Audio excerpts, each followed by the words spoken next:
The town of Ember Ridge didn't have a mayor. It didn't need one.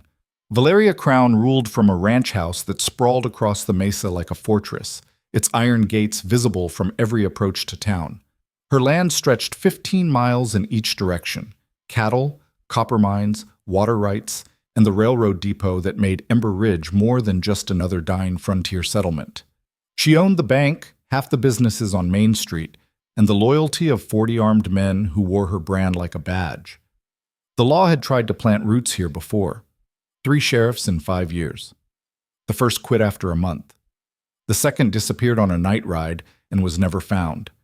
The third took Valeria's money and became something worse than absent. He became hers. So when Marshal Ethan Rourke stepped off the afternoon stage with a letter from the territorial governor and a rifle across his back, the whole town held its breath. He was tall, lean in the way men get when violence has burned everything soft out of them. His duster was sun-faded gray, his hat pulled low, and his eyes, pale blue, almost colorless in the harsh light, moved across the street with the methodical attention of a man cataloging threats. He couldn't have been more than 35, but he carried himself with the weariness of someone much older. Young Deputy Marcus Flynn was waiting at the stage station, practically vibrating with nervous energy. He was barely 22, fresh-faced despite 3 months in Ember Ridge, and desperately grateful to see federal authority arrive. Marshal Rourke, Marcus extended his hand. Marcus Flynn, I've been holding down the office since Sheriff Dockery left. Ethan's handshake was brief and firm. Left or was encouraged to leave? Bit of both, sir. Marcus grabbed one of Ethan's bags. I sent the wire requesting assistance after the Riverside incident. Did they brief you? Enough. Ethan's voice was quiet, almost soft, but it carried weight. Territorial dispute turned violent. 3 dead, including a federal land surveyor, properties owned by the Crown Ranch. That's the short version. Marcus led him down the dusty street. Townspeople watched from doorways and windows, their faces carefully neutral. The long version is that Valeria Crowne has run this territory like her personal kingdom since her father died 8 years ago. She's got muscle, money, and most folks here owe her something: debt, employment, protection. When she wants something, she takes it. When someone crosses her, they disappear or get bought off. And the surveyor? Marcus's jaw tightened. He was mapping water rights for homesteaders settling on what Crown claims is her land. Found him in the river with 2 bullets in his back. Her men swear they were nowhere near. No witnesses willing to talk. They reached the small sheriff's office, a squat building with bars on the windows and a hitching post out front. Inside it was sparse but organized. A desk, a gun rack, 2 cells in the back, and a wall map of the territory covered in pins and notes. Marcus had been busy. Ethan set his rifle against the desk and studied the map. You've documented her holdings. Best I could. The red pins are Crown properties. Yellow are businesses she's got financial interest in. Blue are incidents, thefts, assaults, intimidation, suspicious deaths. You see the pattern? Ethan saw it immediately. Crown influence radiated from the ranch like a spider's web, touching nearly every corner of the territory. You've been thorough. Dangerous work for a man alone. I didn't have much choice, sir. After Dockery left, folks were ready to give up on law altogether. I figured somebody had to try. Marcus hesitated.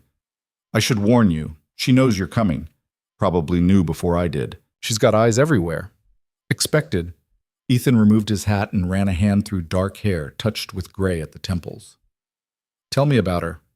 Marcus poured 2 cups of coffee from a battered pot. Valeria Crowne, 29 years old, inherited the ranch when her father, Thomas Crowne, died. Some say heart failure, others say poison, but nothing was ever proven. She's got a younger brother, Caleb, but he's troubled, hot-headed, violent when he drinks, which is often. She keeps him on a short leash, but it's fraying. She married? No, sir. Had suitors, but none that lasted. Story goes she shot one in the leg for getting too familiar at a church social. He left town the next day. Marcus sipped his coffee. She's smart, Marshal. Real smart. Knows every law and loophole, keeps lawyers on retainer, never leaves evidence. And she's... He struggled for words. She's got presence. When she walks into a room, everything stops. You'll understand when you meet her. Which will be soon, I imagine. Count on it. She doesn't like mysteries in her territory. As if summoned by the conversation, the sound of multiple horses approached. Marcus moved to the window, his hand instinctively dropping to his revolver. Speak of the devil. Ethan joined him. 6 riders were pulling up outside, 5 men in range clothes with rifles and pistols, and at their center, a woman who commanded attention like a magnet commands iron. Valeria Crowne sat her black stallion like she was born there. She wore riding clothes tailored to fit perfectly, dark pants, a white shirt, and a leather vest that somehow managed to look both practical and elegant. Her hair was the color of mahogany, pulled back in a braid that hung past her shoulders. Even from a distance, Ethan could see she was beautiful, in the way a rattlesnake is beautiful, something to admire and fear in equal measure. She dismounted in one fluid motion and handed her reins to one of her men. Then she walked directly toward the sheriff's office, her spurs making a rhythmic sound against the wooden boardwalk. Marcus swallowed hard. Here we go. The door swung open without a knock. Valeria stepped inside, her dark eyes sweeping the room before settling on Ethan. For a moment, nobody spoke. She studied him with the intensity of someone appraising livestock, and Ethan met her gaze without wavering. Marshal Rourke, I presume. Her voice was cultured, with just a hint of the frontier roughness that came from years of shouting orders across open range. Welcome to Ember Ridge. Miss Crowne. Ethan didn't move from his position by the desk. I'd say it's a pleasure, but we both know why I'm here. A slight smile touched her lips. Direct. I appreciate that. Most lawmen spend the first meeting dancing around the truth. She glanced at Marcus. Deputy Flynn, you look nervous. Am I interrupting something? No, ma'am. Marcus's voice was steady despite his obvious tension. Just briefing the marshal on the territory. I'm sure you were. Valeria turned her full attention back to Ethan. Let me save you some time, Marshal. I know what you've heard about me. I'm a tyrant, a murderer, a woman who's forgotten her place. The territorial governor sent you here to put me in mine, to investigate crimes I supposedly committed, to restore law and order to this lawless empire. She said the last words with amused contempt. Am I close? Close enough. Ethan's expression remained neutral, though I form my own opinions based on evidence, not reputation. How refreshingly impartial. She moved to the map on the wall, studying it. Deputy Flynn has been busy, all these pins marking my sins. She tapped one of the blue pins. This one, I assume, is the surveyor, George Hendricks. Tragic business. You knew him? I knew of him. He was trespassing on my land, spreading lies to squatters about water rights that don't exist. But I didn't kill him, Marshal. I didn't need to. The law was on my side. Then you won't mind if I investigate? Investigate all you want. Valeria turned to face him, and Ethan caught a flash of something in her eyes. Challenge, perhaps, or curiosity. You'll find I'm very good at following the law, bending it occasionally, but never breaking it. There's a difference between legal and right. Is there? How philosophical. She moved toward the door, then paused. A word of advice, Marshal. Ember Ridge isn't like other towns. The people here depend on me, for work, for protection, for survival. The law abandoned them long ago. I didn't. Before you start dismantling what I've built, ask yourself what you're prepared to replace it with. Justice, order, accountability. Valeria laughed, a genuine sound that held no warmth. Pretty words. We'll see if they're enough when winter comes and families are starving because you've shut down the mines over some paperwork violation. Or when raiders come and there's no one to protect the outlying farms because you've arrested my men for carrying weapons without permits. The law doesn't bend just because circumstances are hard. No, it breaks, and people die in the aftermath. She opened the door, sunlight streaming in behind her. I'll be watching your investigation with great interest, Marshal. Do try not to destroy everything in your righteous crusade. Some of us actually live here. She left, her men mounting up and following her down the street. The office seemed quieter without her presence, as if she'd sucked all the energy out with her departure. Marcus exhaled slowly. Well, that went better than I expected. She's testing us. Ethan returned to studying the map. Wants to see if we're just going through the motions or if we're serious. And are we? Serious, I mean? Ethan's pale eyes were cold. I didn't ride 300 miles to have tea and conversation. We're going to investigate every crime, interview every witness, and follow every lead. If the evidence points to her, I'll arrest her myself. That could start a war, sir. She's got 40 men who'd die for her. Then we'd better build our case carefully. Ethan pulled out a notebook. Start with the surveyor. I want to see where the body was found, talk to anyone who saw him before he died, and get a look at those disputed water rights. Then we'll work our way through the rest of these pins. Yes, sir. Marcus grabbed his hat. Marshal? What she said about winter and the mines, she's not entirely wrong. A lot of families depend on Crown Ranch employment. If we come down too hard, we enforce the law, Deputy. All of it, equally. If people are suffering, we find legal solutions. We don't look the other way just because someone powerful provides jobs. Ethan's voice softened slightly. But we also don't make examples out of people just to prove a point. Fair, thorough, and by the book. Understood? Understood, sir. They spent the rest of the day retracing the surveyor's last movements. George Hendricks had been a meticulous man, and his notes painted a clear picture. The water rights Valeria claimed were based on grants her father had obtained through questionable means, possibly forgery. The homesteaders had legitimate claims, but they lacked the legal resources to fight her. Hendricks had been building a case to present to the territorial government when he died. His body had been found in the shallows of Copper River, 3 miles from his camp. The undertaker, a nervous man named Willis, showed them where the bullets had entered, both in the back, close grouping, professional work. Rifle? Ethan asked. Most likely, though I'm no expert in such matters, Marshal. They visited Hendricks' camp next. It had been ransacked, his notes scattered and mostly destroyed. But Ethan found something the killers had missed. A letter tucked inside Hendricks' Bible, addressed to the Territorial Land Office. It detailed everything: the forged grants, the intimidation of homesteaders, even a list of witnesses. This would have ruined her, Marcus said quietly. Gives her a strong motive. Ethan carefully folded the letter. But motive isn't proof. We need to place her men at the scene. That proved difficult. The few homesteaders they found were terrified, their eyes darting toward the horizon as if Crown riders might appear at any moment. None would speak on record. One old woman finally whispered through her door, "They were here 2 days before he died. 4 of them. Told him to pack up and leave or they'd bury him on land he had no right to." "Did you see who they were?" "Crown men. Everyone knows them by sight." "Would you testify to that?" She shut the door in his face. By sunset, Ethan and Marcus returned to town with more questions than answers. They had motive, they had means, they had timeline, but no witnesses willing to talk, and no physical evidence tying Valeria or her men directly to the murder. "We're missing something," Ethan said, spreading Hendricks' surviving notes across the desk. "These grants, where are the originals?" "County Records Office, probably. It's in the basement of the land office." "Let's pay them a visit tomorrow." Marcus hesitated. "Sir, the land office clerk is on Crown's payroll. Has been for years. Then we'll need to be creative." Ethan leaned back in his chair.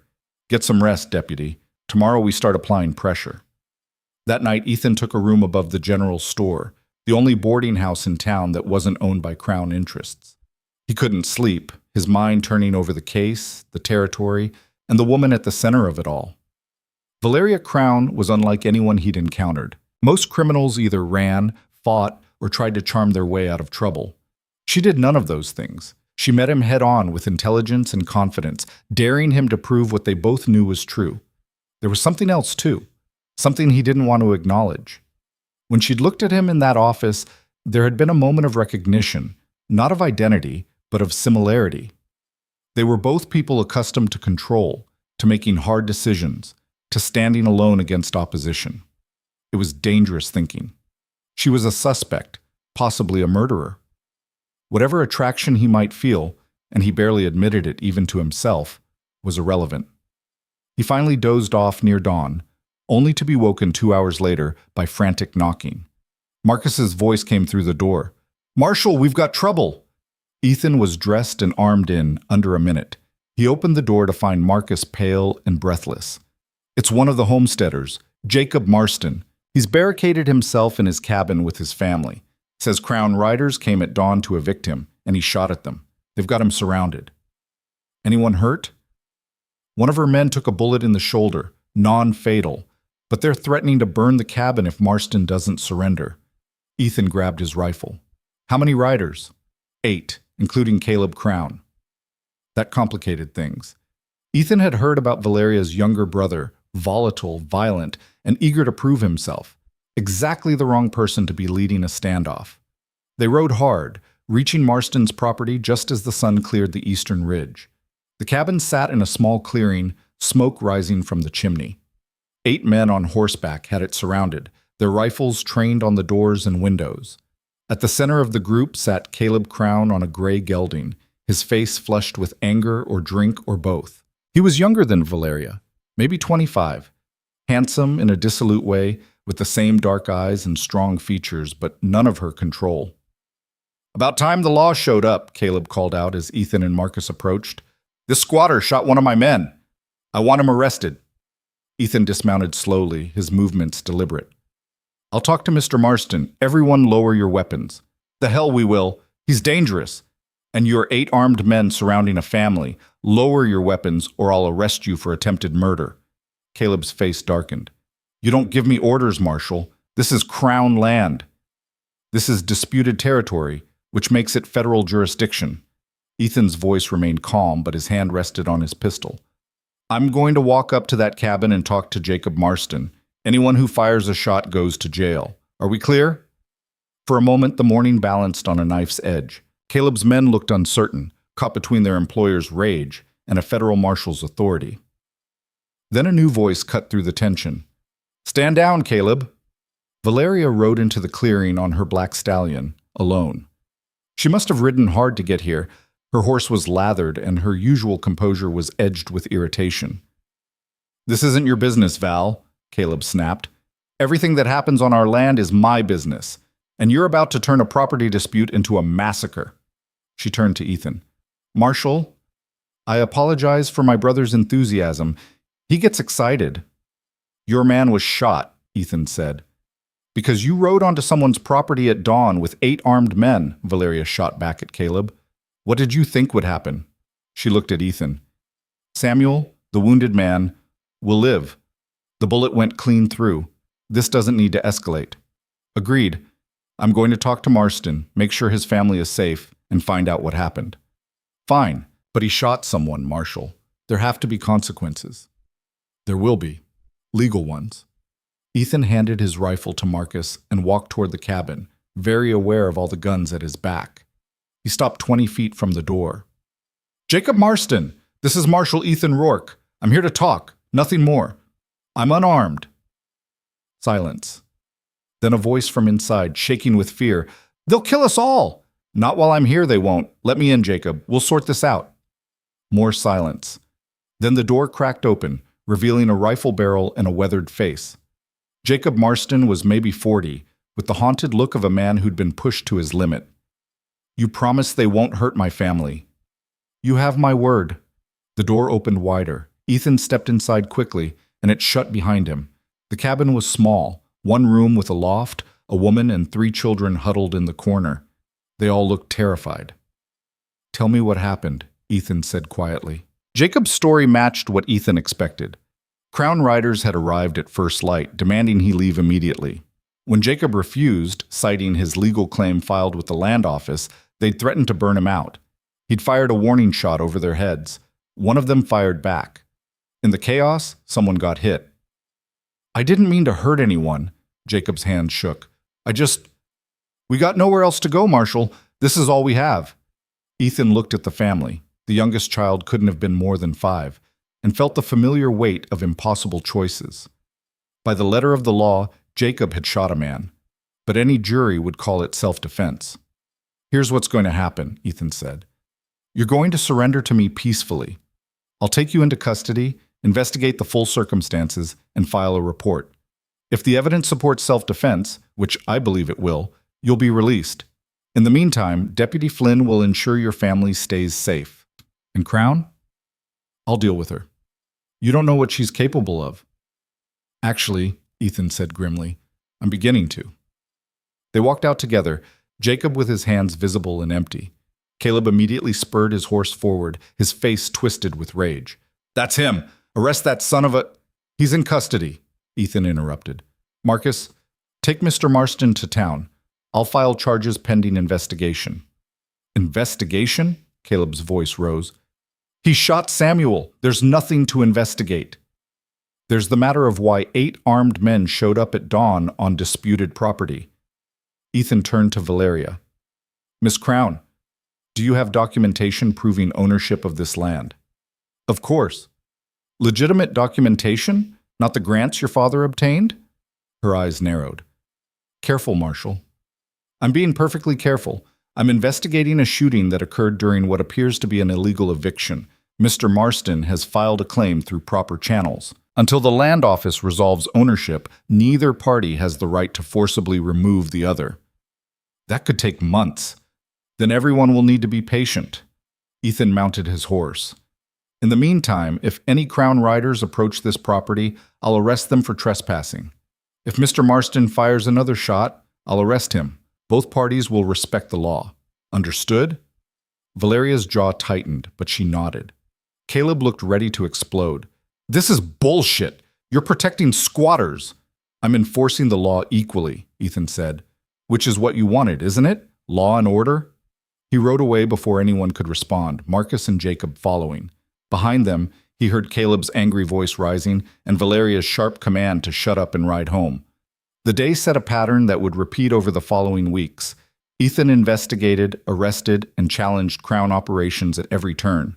He found violations in the mines, unsafe conditions, unpaid wages, workers threatened into silence. He arrested 3 of her men for assault. He subpoenaed financial records that showed bribes paid to the previous sheriff. Each action was legal, methodical, and absolutely infuriating to Valeria Crowne. She pushed back, of course. Her lawyers filed motions. Her men stopped cooperating. Her money bought silence and influence. But Ethan was patient, thorough, and incorruptible. Every case he built was airtight, every arrest by the book. The town began to shift, slowly at first. A shopkeeper who stopped paying protection money, a witness who finally agreed to testify, a family that stood up to intimidation. The cracks in Valeria's empire weren't large, but they were spreading. And through it all, Ethan and Valeria circled each other like wary predators. They met in the street, in the courthouse, at the land office. Each encounter was a battle of wills fought with words and law instead of guns. She was brilliant, using every legal maneuver available, finding loopholes, applying pressure through channels he couldn't touch. He was relentless, following every lead, building cases that couldn't be dismissed, refusing to back down. The tension between them grew more complicated. There were moments, brief, unwanted, when Ethan caught himself admiring her intelligence, her strength, the way she fought for what she believed was hers. And sometimes, when their eyes met across a courtroom or a dusty street, he saw something flicker in her expression that looked almost like respect. It was dangerous. For both of them. One evening, 3 weeks after his arrival, Ethan was working late in his office when Valeria walked in alone. No guards, no weapons visible, just a woman in a simple dress carrying a bottle of whiskey. "We need to talk," she said, setting the bottle on his desk. Off the record. Marcus had gone home. The street outside was empty. Ethan should have sent her away, maintained professional distance. Instead, he found 2 glasses and poured. "Off the record," he agreed. Valeria sat across from him, and for the first time she looked tired. "You're destroying everything I've built. I'm enforcing the law. You're dismantling the only thing keeping this territory from chaos." She took a drink. "Do you know what it was like when my father died? Rival ranchers circling like vultures, raiders hitting outlying farms, the previous marshal too drunk or scared to do anything. I was 21 years old, and everyone expected me to fail. Sell out, marry some man who'd take over, or just collapse under the weight. But you didn't. No, I got hard, I got smart. I built an organization that could protect what was ours and bring order to lawlessness. Were all my methods legal? No. Did I bend rules and buy influence? Yes. But I kept people safe. I I gave them work, security, a future. That has to count for something. Ethan studied her across the desk. It counts, but it doesn't excuse murder, corruption, or building power through fear. I've never ordered anyone killed. Your men did it anyway, on your land, protecting your interests. You don't get to claim ignorance. And you don't get to judge me from your moral high ground, Marshal. Her eyes flashed. You've killed men.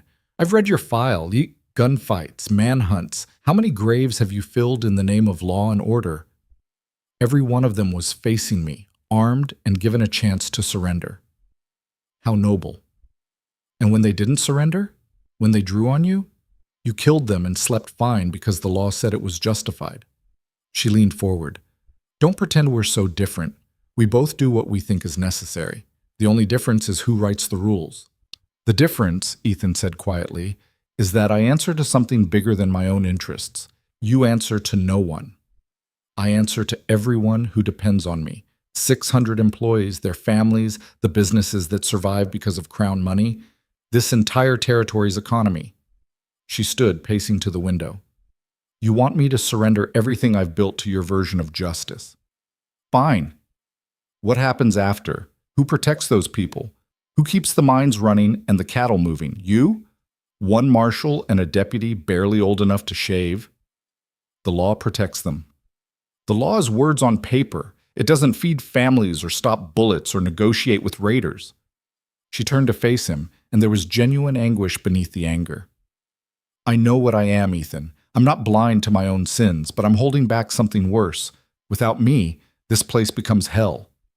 It was the first time she'd used his given name, and the intimacy of it surprised them both. The silence stretched between them, charged with everything unspoken. The attraction neither could act on, the respect that complicated their opposition, the impossible situation pulling them in different directions. I can't let you continue breaking the law, Ethan finally said. But I'm not trying to destroy the territory. Work with me. Legitimate operations, legal methods, accountability. You can still be powerful without being above the law. And if I refuse, then I'll do my job, however long it takes, whatever it costs. Valeria finished her whiskey and set down the glass. Then we're at war. We've been at war since I arrived. No. She moved toward the door, then paused with her hand on the frame. Before it was just business. Now it's personal. You're going to regret that, Marshal. She left, taking the warmth from the room with her. Ethan sat alone in the dark, the half-empty bottle on his desk and the ghost of her presence lingering like smoke. He'd meant every word. The law was the law, and he would enforce it regardless of personal feelings. But a small, treacherous part of him wondered if she was right. If he was tearing down the only thing holding back chaos, and if the rubble would bury innocence. He poured another drink and stared at the map on the wall, at all those pins marking crimes and properties and the tangled web of Valeria Crowne's empire. Somewhere in that web was the truth about the surveyor's murder. And when he found it, everything would change. Outside, the frontier night pressed close, and in the distance, thunder rumbled across the mesa where the Crown Ranch stood against the stars. The storm was coming. Both of them could feel it, and neither one would back down. The evidence came 3 days later, carried in by a rancher named Dutch Morrison who looked like he'd aged 10 years overnight. Ethan was reviewing mine safety reports when the old man stumbled into the office, his clothes covered in trail dust and his hands shaking. Marcus jumped up to help him to a chair, but Dutch waved him off. I got something you need to see, Marshal. He pulled a leather satchel from inside his coat. Found it in my north pasture, buried under some rocks near the property line. Recognized the initials, G.H. George Hendricks. Ethan took the satchel carefully. Inside were surveyor's tools, a notebook filled with measurements and observations, and, most damning, a detailed map showing the original, legitimate water rights grants. The forgeries Valeria's father had created were highlighted in red ink, with notes in Hendricks' precise handwriting documenting every discrepancy. This is the evidence he was gathering, Ethan said quietly. Why bring it to me now, Dutch? You could have destroyed it, stayed out of this. The old man's jaw worked. Because my grandson asked me what kind of man I was, whether I'd stand up when it mattered. He met Ethan's eyes. I got grandchildren who'll inherit my cowardice if I don't do something, so here it is. Do what you need to do. Crowne will come after you for this. Let her try. I'm 73 years old and meaner than a rattlesnake. I'll die when I'm ready and not before. Dutch stood slowly. You be careful, Marshal. That evidence proves Thomas Crowne committed fraud, which means everything Valeria built is on a foundation of lies. She won't let that stand. After Dutch left, Ethan and Marcus spent hours going through Hendrick's documentation. The surveyor had been thorough to the point of obsession. Every grant, every claim, every property line, all documented with maps, measurements, and legal references. The conclusion was inescapable. At least 40% of Crowne holdings were based on fraudulent documents. This changes everything, Marcus said. We can void the grants, return land to rightful owners, maybe even bring criminal charges for fraud. Against a dead man, Ethan pointed out. Thomas Crowne committed the original crimes. Valeria just inherited them. She's been enforcing illegal claims, evicting people from land she has no right to. That's a crime. It is, but proving she knew the grants were fraudulent is harder. Ethan closed the notebook. We need to move carefully. She's got lawyers who'll tie this up in court for years if we're not airtight. So what's the play? Ethan stared at the evidence spread across his desk. We file charges based on what we can prove. The illegal evictions, the intimidation, the assault. Use this to void the fraudulent claims and return land.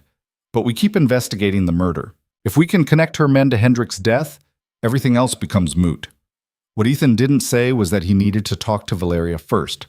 Not officially, not with Marcus present, just the two of them, before the legal machinery ground into motion and made conversation impossible. It was a terrible idea professionally, but he needed to look her in the eye when he told her what was coming, needed to see if she'd known all along that her empire was built on forgery and lies. He rode out to the Crowne Ranch that evening, alone. Marcus had protested, but Ethan overruled him. Some conversations couldn't happen with witnesses. The ranch sprawled across the mesa like a small town, bunkhouses, barns, corrals, workshops, and at the center, the main house. It was built from adobe and timber, 2 stories with a wide porch and iron-grated windows. Guards watched from strategic positions, but they let him pass after a tense moment of deliberation. Ethan dismounted at the main house and climbed the steps. Before he could knock, the door opened. Valeria stood there in riding clothes, her hair loose around her shoulders, and in her hand was a glass of wine. I wondered how long it would take you to come. She stepped aside. You're either very brave or very stupid, Marshal. I've been called both. The interior was surprisingly refined. Polished wood, leather furniture, paintings on the walls, shelves lined with books. It spoke of education and culture, not the rough frontier empire he'd expected. Valeria led him to a study lined with windows overlooking the darkening valley. She poured a second glass of wine without asking and handed it to him. Dutch Morrison came to see you today, she said. It wasn't a question. Your sources are fast. They have to be. She sat in a leather chair, curling one leg beneath her. He brought you Hendrick's evidence, the documentation proving my father's grants were forgeries. Ethan remained standing. You knew. Of course I knew. I've known since I was 16 and smart enough to understand legal documents. She took a long drink. My father was many things. Ambitious, ruthless, visionary. He saw what this territory could become and did whatever was necessary to control it, including creating paperwork that didn't exist. And you continued enforcing those false claims.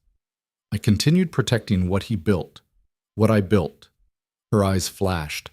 Every acre of land we use, every mine we operate, every head of cattle we run, it's all put to productive use. It feeds families, creates wealth, builds something from nothing. The people we supposedly stole from? Most of them never worked the land, never even visited it. They were speculators and absent owners playing games on paper. That doesn't make the fraud legal. No, it makes it practical. Valeria stood and moved to the window. Outside, lights were beginning to glow in the various buildings. Do you know what this ranch was when my grandfather arrived? Nothing. Dust and rocks and hostile territory. He built something. My father expanded it. I made it prosperous. 3 generations of work, Marshal, and you want to tear it down because some papers aren't filed correctly? I want justice for George Hendricks. I want the law enforced. I want this territory governed by something other than your personal will. Then you're a fool. She turned to face him, and the sadness in her expression caught him off guard. You think the law will protect these people better than I do? You think some judge who's never been west of the Mississippi will understand what it takes to survive out here? The law is imperfect, but it's better than tyranny. Is it? You keep saying that like it's scripture. Law, justice, order, pretty concepts that don't feed anyone or stop bullets. She moved closer, and Ethan caught the scent of sage and leather. You're going to file charges tomorrow. Void the grants, arrest my men, maybe even arrest me. You'll win, because you have the evidence and the righteousness and the badge. And then what? Then this territory has a chance to be something better. Or it falls apart completely. Valeria was close enough now that he could see flecks of gold in her dark eyes. You know what I think, Ethan? I think you're not here to save this territory. You're here to save yourself. You need to believe the law matters, that your badge means something, because without it, you're just another man who's killed people and needs to justify it. The words hit harder than any physical blow. You don't know anything about me. Don't I? I've read your file too. The gunfight in Silver Creek that left 3 men dead. The manhunt through the territories that ended with a killer's body draped over a horse. The incident in Dodge City that you won't talk about and the territorial governor won't explain. She paused. You wear that badge like armor, but it's really a prison. You're terrified that without the law defining you, you're just violence in a civilized suit. And you're terrified that without power, you're nothing, Ethan shot back. You've built walls so high around yourself that you can't tell the difference between strength and isolation anymore. You call it protection, but really it's fear. Fear that if you let anyone close, if you show weakness for even a moment, everything will collapse. They stood there, barely a foot apart, 2 people who'd seen through each other's defenses and couldn't unsee it. The air between them was charged with anger and attraction, and the terrible recognition of kindred spirits on opposite sides of an unbridgeable divide. Valeria spoke first, her voice barely above a whisper. We could have been allies. We still could be. Work with me. Legitimize your operations, return the fraudulent land, cooperate with the investigation. You'll lose some holdings, pay some fines, but you'll survive. The ranch will survive. Under whose terms? Yours? The territorial government's? Men who've never built anything telling me how to run what I created? She shook her head. I won't kneel, Ethan. Not to you, not to anyone. Then you'll fall. Perhaps, but at least I'll fall on my feet, not my knees. Ethan set down his untouched wine. I came here to give you a chance, to tell you face to face what's coming, because despite everything, I respect what you're trying to protect. But I won't compromise the law for you or anyone else. I know. That's what makes this a tragedy instead of just a conflict. Valeria walked him to the door. When you file those charges tomorrow, everything changes. No more conversations like this. No more professional courtesy. It becomes war, and I don't lose wars. Neither do I. At the door, she touched his arm briefly. For what it's worth, in another life, I think we could have been something other than enemies. In another life, maybe we wouldn't have had to be enemies at all. Ethan rode back to town through darkness, her touch still burning on his arm and her words echoing in his head. She was right about one thing. Tomorrow, everything would change. The moment he filed those charges, any possibility of resolution, of compromise, of anything other than total confrontation would vanish. But he'd known that from the beginning. Some lines couldn't be uncrossed. He filed the charges at dawn. By noon, the entire territory knew. By sunset, the first shots had been fired. It started at one of the disputed homesteads. Crown riders arrived to enforce an eviction that was no longer legal. The homesteader, emboldened by news of the voided grants, refused to leave. Words escalated into shoving into drawn weapons, and then someone fired. When Ethan and Marcus arrived, 2 men were dead, 1 homesteader, 1 Crown rider, and the cabin was burning.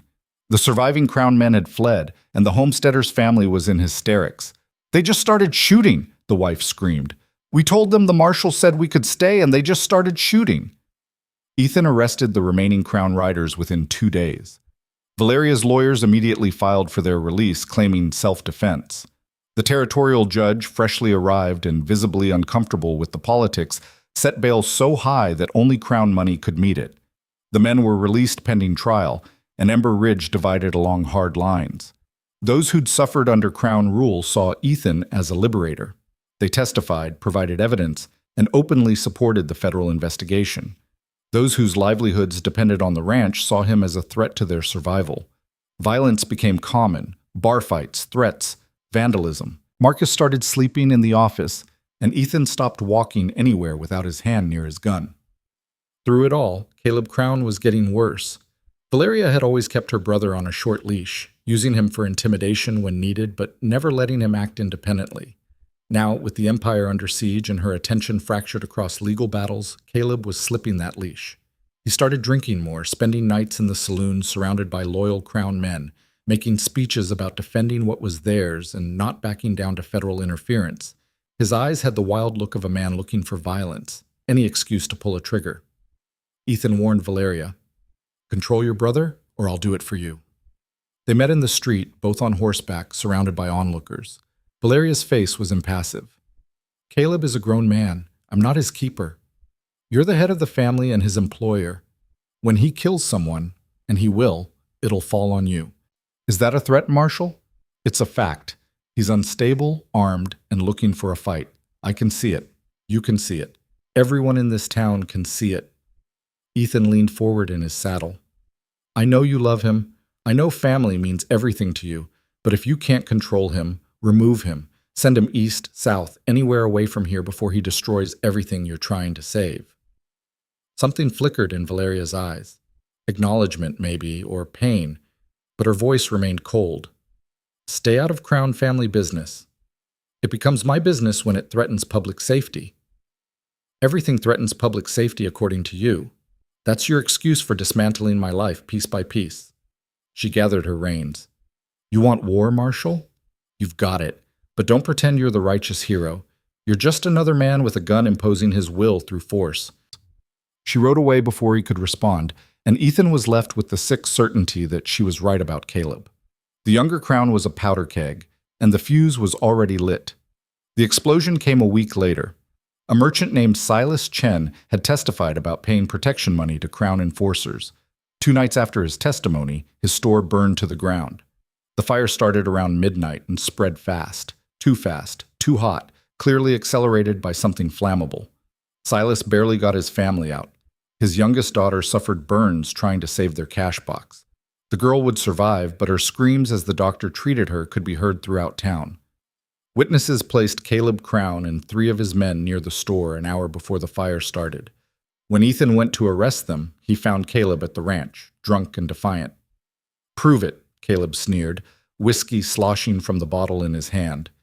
"You got no evidence, no witnesses willing to testify. Just accusations from people who hate us." "I've got witnesses who saw you in town," Ethan said. "I've got motive. Silas testified against your family. I've got opportunity. That's enough to arrest you and let a jury decide." "You're not taking me anywhere." Crown men materialized from the shadows, a dozen of them, armed and positioned strategically. Ethan had Marcus and 2 deputized townsmen with him, but they were badly outnumbered. Valeria appeared from the main house, her expression thunderous. "What is the meaning of this?" "Your brother burned Silas Chen's store," Ethan said. "Probably tried to kill the family too. A child is badly injured. I'm arresting him for arson and attempted murder." "You have no proof." "I have enough." Ethan's hand rested on his pistol. "And I'm not leaving without him. You can let me take him peacefully, or we can do this the hard way. But either way, he's coming with me." The standoff lasted an eternity measured in heartbeats. Valeria looked at her brother, drunk, angry, dangerous, then at the armed men, then at Ethan. Calculations played across her face, weighing family against survival, love against pragmatism. "Stand down," she finally told her men. "Val, no!" Caleb lurched forward. "I'm not going to jail for some Chinese merchant's bad luck." "You'll go to jail or you'll get shot here," Valeria said, her voice like ice. "Choose." For a moment, Caleb looked ready to fight anyway. Then whatever courage the whiskey had given him faltered. He spat at Ethan's feet and held out his wrists. "This isn't over," he said. "It is for now." Ethan cuffed him personally, making sure the restraints were secure. "Marcus, Escort him to town. Lock him up, and don't let anyone near him without my say-so." As they led Caleb away, Ethan lingered behind. Valeria stood on her porch, arms crossed, watching her brother disappear into the darkness. "Thank you," Ethan said quietly. "Don't thank me. I didn't do it for you." Her voice was hollow. "Caleb has been spiraling for months. I thought I could manage it, use his energy for purposes that served us. I was wrong. He needs help. Medical help, maybe. There are doctors back east who'll lock him up in some asylum and throw away the key." Valeria laughed bitterly. "He's my brother, Ethan, my blood, my responsibility, and you're going to hang him. If he's guilty, he'll face justice. If he's innocent, he'll be released. You know he's guilty. I know he's guilty. The whole town knows it." She finally looked at him. "But he's still my brother. My little brother, who used to follow me everywhere, who cried when our father died, who needed me to be strong because he never could be. And I failed him." "You didn't set that fire." "No, but I created the environment that made it possible. I taught him that power mattered more than law, that crowns were above consequences, that violence was an acceptable tool." Her voice cracked. "Everything you've accused me of, he's the proof you were right." Ethan wanted to comfort her, to say something that would ease the pain he saw in her eyes. But there were no words that could bridge the gap between them now. "I'm sorry," was all he could offer. "So am I." Valeria turned and walked back into her house, closing the door with a finality that echoed across the empty yard. Caleb's arrest was the tipping point. The trial was set for 3 weeks out, giving both sides time to prepare. Valeria hired the best lawyers money could buy. Ethan worked with the territorial prosecutor to build an airtight case.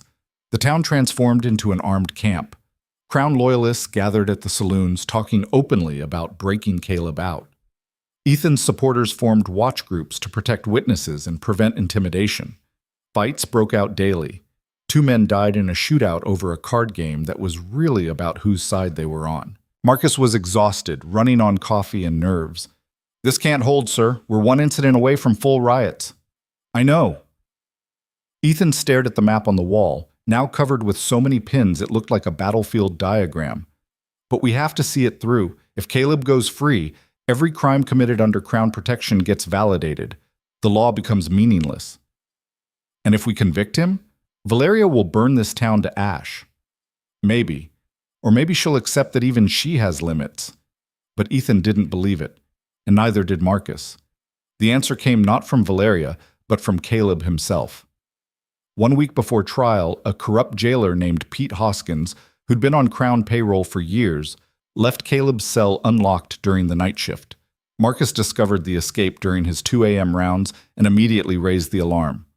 By the time they organized a pursuit, Caleb had a 3-hour head start and every Crown loyalist in the territory ready to hide him. Ethan rode out with a posse of 8 men, following tracks north toward the Mesa country. They found Caleb's trail easily. Too easily. The man was either careless or wanted to be followed. They caught up to him at dawn in a box canyon 10 miles from town. Caleb sat his horse in the center of the canyon, alone, a rifle across his saddle and a wild grin on his face. "Took you long enough, Marshal," he called out. "Thought you were supposed to be good at this." Ethan raised his hand, stopping the posse behind him. Something was wrong. Caleb should have run farther, should have had help, should have done anything other than wait in an obvious trap. Then he heard the clicks of rifles being cocked from the canyon walls above. "Ambush," Marcus shouted. The first volley came from 3 directions at once, not aimed to kill, but to scatter the posse and trap them in the canyon. Horses screamed and men dove for cover as bullets ricocheted off rock. Ethan's mount took a round in the shoulder and went down hard. He rolled free, drew his pistol, and took shelter behind a boulder. Around him, his men were pinned down, outgunned, and rapidly running out of options. "Surrender, Marshal," Caleb's voice echoed off the canyon walls.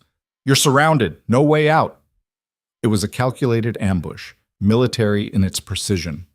Ethan counted at least 15 shooters in the rocks above, positioned to create a perfect kill zone. Someone with tactical training had planned this, probably one of Valeria's men who'd served in the war. "This was the plan all along," Marcus shouted from behind a fallen tree. "They broke him out just to lure you here." Ethan's mind raced through options. Surrender and they'd likely be executed. Fight and they'd be slaughtered. Try to run and they'd be shot in the back. There had to be another way, some angle he wasn't seeing. Then a new sound cut through the gunfire. Hoofbeats, coming fast from the canyon entrance. Valeria Crowne rode in like an avenging angel, her black stallion at full gallop, her rifle raised. Behind her came 20 of her best men, heavily armed and spreading out to flank the ambushers. "Cease fire!" she screamed. "Everyone stand down!" The shooting stopped, replaced by confused shouting from the canyon walls.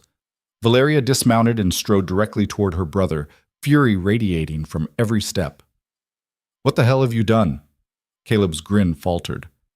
"I'm settling this, Val. Once the Marshal's dead, everything goes back to normal." "Nothing goes back to normal, you idiot. This is murder. Federal murder. You kill him and the territorial governor sends the army." She grabbed Caleb by his shirt and yanked him half out of his saddle. "I told you to wait, to let me handle this legally." "Legally? He's destroying us." "No, you're destroying us." Valeria shoved him back. "Every reckless, violent, stupid thing you've done has handed him ammunition. The fire, the shooting, now this. You've proven everything he said about our family." Ethan stood slowly, his pistol still drawn but lowered. "Call off your men, Valeria." She turned to him, and the anguish in her eyes was raw. "You need to leave. Now. Take your men and ride back to town. Forget this happened." "You know I can't do that." "Then you'll die here. And so will your deputy, and every man with you. Is that what you want?" Her voice rose. "I'm giving you a chance, Ethan. The only one you'll get. Take it." "Not without your brother. He escapes. He gets away with everything. The law means nothing if powerful people can just shoot their way out of consequences." "The law means nothing if everyone's dead." Valeria moved closer, lowering her voice. "Please, I'm begging you, right away. Let me handle Caleb. I'll send him east, somewhere he can't hurt anyone. You win. The ranch is already half destroyed. My empire is crumbling. The fraudulent grants are voided. You got what you came for. Don't die for pride." Ethan looked past her at the men on the canyon walls, at Marcus and his pinned posse, at Caleb still mounted and smirking. Every instinct screamed that riding away was suicide. For his mission, for the law, for everything he'd fought to establish. But another part of him, the part that had learned to listen in 20 years of dangerous work, heard the truth in Valeria's desperation. She would let them go. She would give them this escape, this one concession to prevent wholesale slaughter. And if he refused, if he pushed this to its bloody conclusion, good men would die, maybe including him. "Marshal," Marcus called, "what do we do?" The decision balanced on a knife's edge. Law versus survival, principle versus pragmatism. The ideals he'd sworn to uphold versus the lives of men who'd trusted him. Ethan holstered his pistol. "Everyone mount up. We're leaving." "Sir?" Marcus sounded shocked. "That's an order, deputy. We're outgunned and outmaneuvered. We'll regroup in town." He looked at Valeria. "But this isn't over. Your brother will face justice." "I know." Her voice was barely audible. "Just not today." The ride back to Ember Ridge was silent and tense, every man expecting bullets in their backs that never came. They reached town at noon to find it on the verge of panic. Word of the ambush had spread, rumors multiplying into tales of massacre and federal troops. Ethan sent messengers to the territorial capital immediately, requesting support. Then he gathered what remained of his authority and prepared for what had to come next. Because Valeria was right, he'd won. The legal battles, the voided grants, the exposed corruption. The Crown Empire was already crumbling under the weight of its own sins. But Caleb was still free. And as long as he was, the violence would continue. That night, Ethan sat in his office reviewing everything that had brought them to this point. The evidence, the arrests, the confrontations. Each step had been legal, justified, necessary. And yet here they were, on the brink of war, good people caught between opposing forces, a territory tearing itself apart. Marcus entered with coffee and a telegram. "From the governor. Says federal marshals are being dispatched. Should arrive in 2 weeks." 2 weeks. Ethan laughed without humor. Lot can happen in 2 weeks. "Sir, can I ask you something?" Marcus set down the coffee. Back in the canyon, when Miss Crowne offered to let us go, you didn't hesitate. You just gave up. I didn't give up. I chose to save lives. But Caleb Crowne is still free. Everything we worked for is still intact, Ethan interrupted.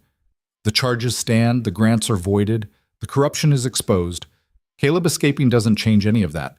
It just means we have to be smarter about how we finish this. And if we can't, if he keeps hiding, keeps being protected by his sister.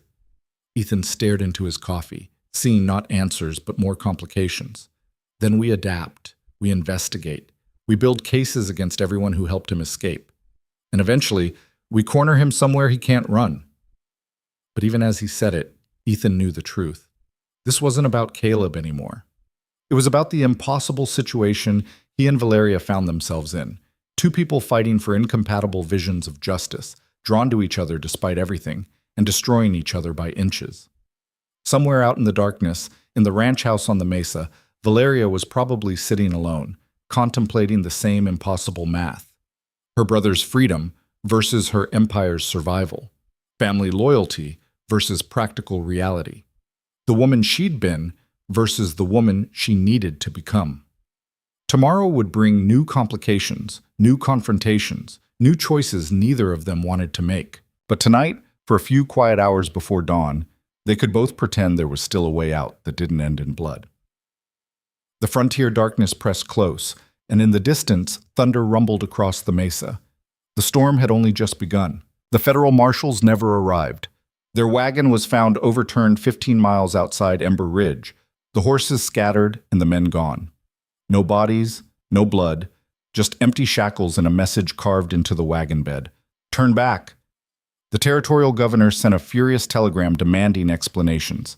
Ethan had none to give that wouldn't sound like excuses. The truth was simpler and darker than politics.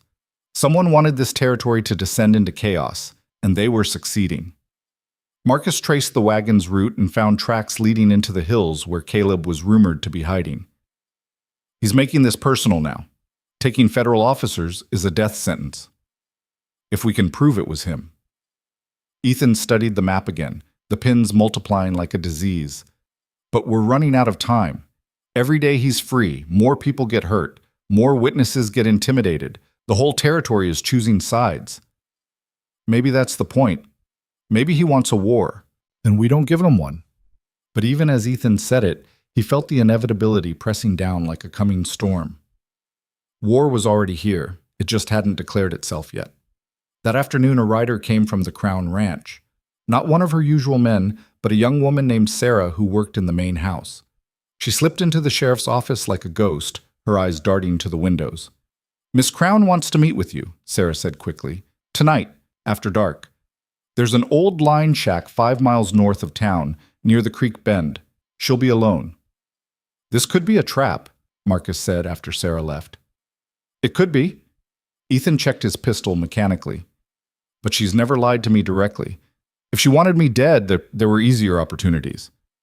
That was before her brother became a fugitive, before you backed her into a corner. Which is exactly why she might want to talk." Ethan holstered his weapon. "Someone has to break this cycle before it consumes everything. Maybe she's finally ready to choose." Marcus grabbed his arm. "And maybe she's choosing to eliminate the one person standing between her and survival. Sir, please, don't go alone. If I bring men, she won't show. And if she doesn't show, we've lost the only chance at ending this without more bloodshed." Ethan met his deputy's eyes. "I need you to trust me on this." "I do trust you. I'm just not sure she deserves that trust." Neither was Ethan, but he rode out anyway into the gathering dusk toward a meeting that would either save them or destroy them both. The line shack was exactly where Sarah had said, a small structure near a creek, weathered wood, and a sagging roof, abandoned years ago when the ranch had consolidated operations. A single lantern glowed in the window, casting long shadows across the clearing. Ethan dismounted 50 yards out and approached on foot, his hand resting on his pistol. The door was ajar, firelight flickering inside. He paused at the threshold, listening. "I'm alone," Valeria's voice came from within. "No weapons, no men hidden in the trees, just me." He entered slowly. She sat on an old bench near a small fire, wearing simple range clothes instead of her usual commanding presence. Her hair was tied back, her face bare of the armor she usually wore. She looked tired in a way he'd never seen before, not physically exhausted, but soul-deep weary. "You came," she said. "You asked." Ethan remained near the door, his exit clear. "What do you want, Valeria?" "To stop this, before it destroys everything we both care about." She gestured to another bench. "Please. I truly am alone, and I'm too tired to play games." He sat, though his muscles stayed coiled for action. Outside, the creek burbled and nightbirds called. Inside, the fire crackled between two people who'd run out of easy answers. "Caleb took the federal marshals," Valeria said without preamble. "I didn't order it, didn't know about it until after. When I confronted him, he laughed, said he was protecting the family, protecting me." Her voice cracked slightly. "He's completely lost touch with reality. Everything I taught him about power and control, he's twisted it into justification for madness." "Where is he?" "I don't know. He's stopped coming to the ranch, stopped following my orders. He's gathered the most violent, loyal men we have and disappeared into the backcountry. I have spies trying to locate him, but he's moving constantly." She looked at Ethan directly. "And when you find him, because you will, he won't surrender. You understand that?" "I do." "He'll make you kill him, and then there's no going back for either of us." Ethan leaned forward, elbows on his knees. "Is that what you want, for me to kill your brother?" "I want him to face justice, real justice, not a bullet in the dark, but I'm not naive enough to think he'll allow that." Valeria's hands twisted together. "I spent weeks trying to save him, sent messages offering him money to run, papers to start over somewhere far from here. He burned them, said running was cowardice, that Crownes stand and fight. He's right about one thing. This has to end with confrontation." "I know. That's why I asked you here." She stood and moved to the window, staring out at darkness. "I'm prepared to help you. Information on his likely locations, details on the men with him, anything that increases your chances of taking him alive. In exchange, I want your word that you'll try, truly try, to bring him in breathing. And if he doesn't give me that option, then do what you have to do." The words seemed to cost her everything. "But at least let the record show I tried, that I chose law over blood, even when it tore me apart." Ethan stood and joined her at the window. Side by side, they looked out at the same darkness hiding different fears. "What changed? 2 weeks ago, you would have burned this territory to ash before betraying your brother." 2 weeks ago, I still believed I could control this, that I could manage Caleb, negotiate with you, preserve what mattered." She turned to face him. "Then I watched him plan an ambush designed to kill federal officers. I saw the madness in his eyes, heard him talk about burning down homesteads and hanging witnesses, and I realized he's not protecting me or the ranch. He's using us as an excuse to indulge his worst impulses." That must have been a hard truth to face. "The hardest." Valeria's voice dropped to barely a whisper. "Because it means I failed. Failed to raise him right after our father died. Failed to see the signs. Failed to stop him before innocent people got hurt. Every crime he's committed, every life he's destroyed. I'm complicit in all of it. You're not responsible for his choices, aren't I? I taught him that power mattered more than principle, that crowns were special, above common law. I created the environment where his violence could flourish." She laughed bitterly. "You were right about me all along. I'm not a protector or a builder. I'm just a tyrant who convinced herself the empire justified the methods." Ethan wanted to argue, to offer comfort, but the words stuck in his throat. Because she was right about herself, about the consequences of unchecked power, about the corruption that came from believing the rules didn't apply. But she was also wrong about one crucial thing. "You're here," he said quietly, "making the hardest choice anyone could make. That counts for something." "Does it? Or am I just trying to save myself now that everything's collapsing anyway?" "I think you're trying to do the right thing even though it's killing you. That's not self-preservation. That's courage." Valeria met his eyes, and in the firelight he saw the woman beneath the armor, vulnerable, frightened, but still standing. "I don't feel courageous. I feel like I'm betraying everything I've ever believed in." Sometimes courage and betrayal look the same from the inside. They stood there, close enough that Ethan could feel the warmth radiating from her, smell the sage in her hair. The attraction that had simmered between them from the beginning surged forward, no longer suppressible, demanding acknowledgement. "This is a mistake," Valeria said, but she didn't move away. "Probably." Ethan's hand came up slowly, giving her every chance to retreat. His fingers brushed her cheek and she leaned into the touch like someone starving for gentleness. "When this is over," she whispered, "we're still enemies. Nothing changes that." "I know. Whatever happens here, it doesn't mean compromise. Doesn't mean I'm surrendering or you're going easy on me." "I know that too." "Then why?" He kissed her, and she kissed back. And for a few stolen moments, the war between them ceased. It was desperate and tender and doomed, a brief connection between two people who'd chosen opposite sides of an unbridgeable divide. When they finally pulled apart, both were breathing hard. "We can't do this," Valeria said, but her forehead rested against his. "No, we can't." Ethan's arms stayed around her. "Tomorrow, you go back to hunting my brother. I go back to trying to salvage my empire. Nothing's changed." "Everything's changed." He stepped back, putting distance between them before they made this worse. "But you're right. Our duties haven't." Valeria straightened, rebuilding her armor piece by piece. "Caleb's been spotted near the old mining camps in Devil's Ridge. He's using the abandoned tunnels as hideouts, moving through them to avoid patrols. If you go in force, he'll vanish. If you go alone, he'll kill you. Then I'll need to find a middle path." "There is no middle path with him anymore. Just violence and death." She moved to the door. "I'll send word when my spies locate him more precisely. After that, you're on your own. I won't help you kill him, Ethan, but I won't stop you either. That's all I can ask." She paused in the doorway. "For what it's worth, in another life—" "I know," he interrupted gently. "Me too." Valeria disappeared into the darkness, and Ethan stood alone in the line shack, the ghost of her presence still warming the space. He'd crossed a line tonight, personally and professionally. Kissed a woman who was both victim and perpetrator, ally and adversary.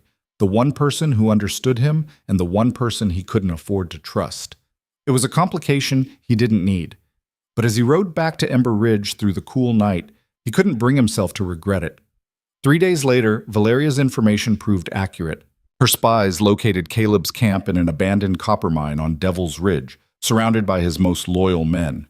12 fighters, all armed, all prepared to die for the Crown name. Ethan gathered his resources carefully. Marcus and 4 deputized townsmen who could be trusted in a fight. Rifles, ammunition, and a plan that relied heavily on knowing the terrain better than their quarry. "This is suicide," one of the deputies said, studying the crude map of the mine workings. 12 against 6 in close quarters? We'll be slaughtered." "We're not going into the tunnels," Ethan said. "We're going to seal them. Force Caleb and his men to either surrender or suffocate. No direct confrontation unless they choose it." Marcus looked skeptical. "What's to stop them from shooting their way out?" "Nothing, but they'll have to come through narrow passages, uphill, into our rifle sights. We'll have the advantage." Ethan marked positions on the map. "Marcus, you'll take 2 men to the north entrance. Seal it with timber and black powder. I'll take the south entrance with the remaining men. We give them 1 chance to surrender, then we drop the roof on both exits. And if they have another way out? Then we've failed and we try again. But Valeria's spies say these are the only 2 viable exits.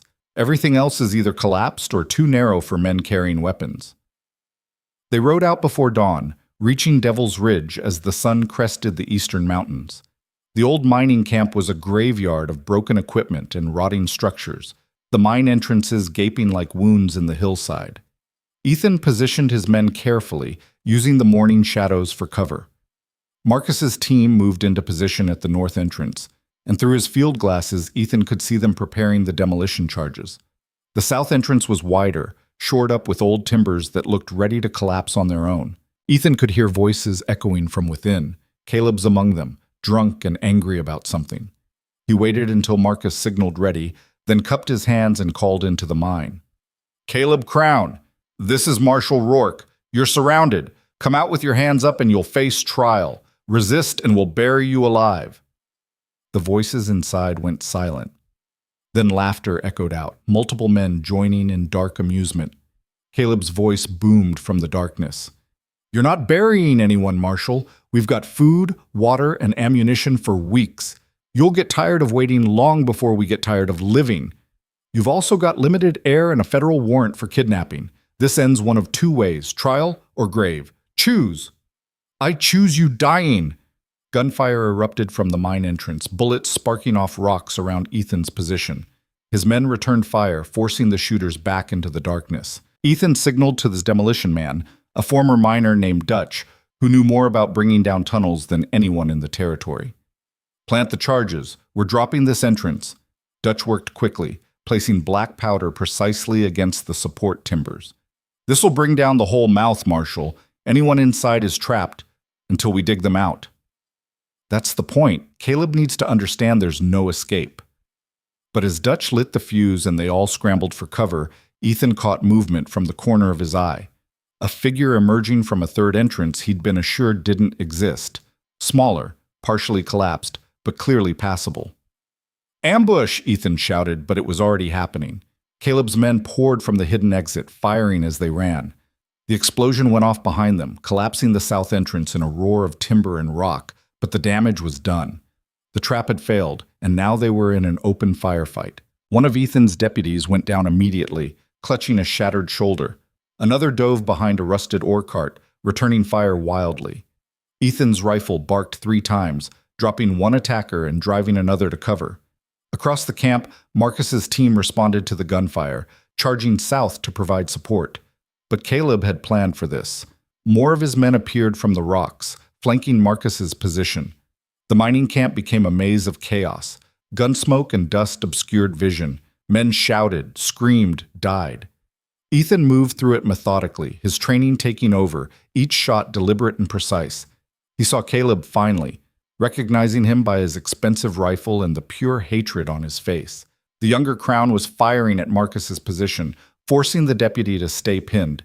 "Caleb!" Ethan shouted. "It's over! Surrender!" Caleb spun and fired in one motion. The bullet passed so close to Ethan's head that he felt the heat. He returned fire, but Caleb was already moving, using the terrain with the skill of someone who'd scouted it thoroughly. They chased each other through the ruins of the mining camp, a deadly game of hunter, and hunted where the roles kept shifting. Ethan gained ground when Caleb stopped to reload. Caleb regained it when Ethan had to help one of his wounded men to cover. Then Marcus appeared from behind a collapsed structure, his rifle raised. "Caleb Crowne, stop!" Caleb whirled toward the young deputy, his face twisted with rage and something else. Fear, maybe, or the desperate calculation of a cornered animal. Everything slowed down. Ethan saw Caleb's finger tightening on the trigger, saw Marcus frozen in the moment before action, saw the trajectory that would leave a good young man dead and drag this territory into irredeemable war. He didn't think. He just moved. Ethan's rifle came up smooth and fast. The motion burned into muscle memory from hundreds of hours of practice and dozens of moments exactly like this. His shot caught Caleb in the shoulder, spinning him around and dropping his rifle. But Caleb wasn't finished. With his good hand, he drew a pistol from his belt and aimed at Marcus again. The second shot was inevitable. Ethan's bullet took Caleb in the chest, and the younger Crowne went down hard, blood spreading across his shirt. The gunfire around them stuttered and stopped. Caleb's men, seeing their leader fall, lost their will to fight. Some threw down weapons immediately. Others tried to run and were quickly rounded up by Marcus's team. Ethan reached Caleb in seconds, dropping to his knees beside the dying man. The wound was fatal. He could tell from the blood, the labored breathing, the way Caleb's eyes were already losing focus. "You shot me," Caleb whispered, sounding more surprised than angry. "Val said you wouldn't. Said you were too honorable. You didn't give me a choice." Ethan pressed his hand against the wound, knowing it was futile but unable to stop himself from trying. Had to protect her. Protect what we built. Caleb coughed, blood flecking his lips. "She doesn't understand. They'll take everything, make her nothing. She's trying to save what matters. You're what's destroying it." "No." Caleb's hand gripped Ethan's arm with surprising strength. "You are. You came here and broke everything. She would have been fine without you. Maybe that was true. Maybe Ethan's arrival had catalyzed the collapse instead of preventing it. Maybe Caleb was right, and the frontier would have been better off without federal interference. But the law was the law, and some prices had to be paid. "I'm sorry," Ethan said, and meant it. "I'm sorry it came to this." Caleb's grip loosened. His eyes found the sky, focusing on something Ethan couldn't see. Tell her I tried. Tell her I loved." He died before finishing the sentence, his final words lost to silence and the empty frontier wind. Marcus appeared beside Ethan, his face pale. "Sir, are you hit?" "No." Ethan stood slowly, looking down at the body. "Get the wounded to town, round up the prisoners, and send someone to the Crowne Ranch." "To tell Miss Crowne?" "She'll already know, but she deserves the courtesy of an official notification." Ethan walked away from the body, suddenly needing distance from what he'd done. "And Marcus, when you write the report, make it clear Caleb fired first. Aimed at you. I had no choice." "That's exactly what happened, sir." "I know. I just need it documented. For when the questions come." They came sooner than expected. Ethan was still supervising the cleanup when a single rider appeared on the ridge, Valeria, pushing her black stallion harder than was safe down the rocky slope. She dismounted at a run and went straight to her brother's body, covered now with someone's coat. She pulled back the covering and stared at Caleb's face for a long moment. Then she looked up at Ethan, and in her eyes was something worse than hatred. It was understanding, acceptance, the terrible knowledge that this had always been inevitable. "Tell me what happened," she said, her voice unnaturally calm. Ethan did. Every detail, every moment, every choice that led to the fatal shots. He didn't spare himself or make excuses, just the truth, laid bare. When he finished, Valeria stood and walked to where Caleb had fallen. The blood was already soaking into the dust. "He was aiming at your deputy." "Yes." "You shouted for him to stop." "Yes." "And when he didn't, you shot to wound." "Yes." "But he kept fighting, drew his pistol, aimed to kill." She turned to face Ethan. "So you put him down like a rabid dog."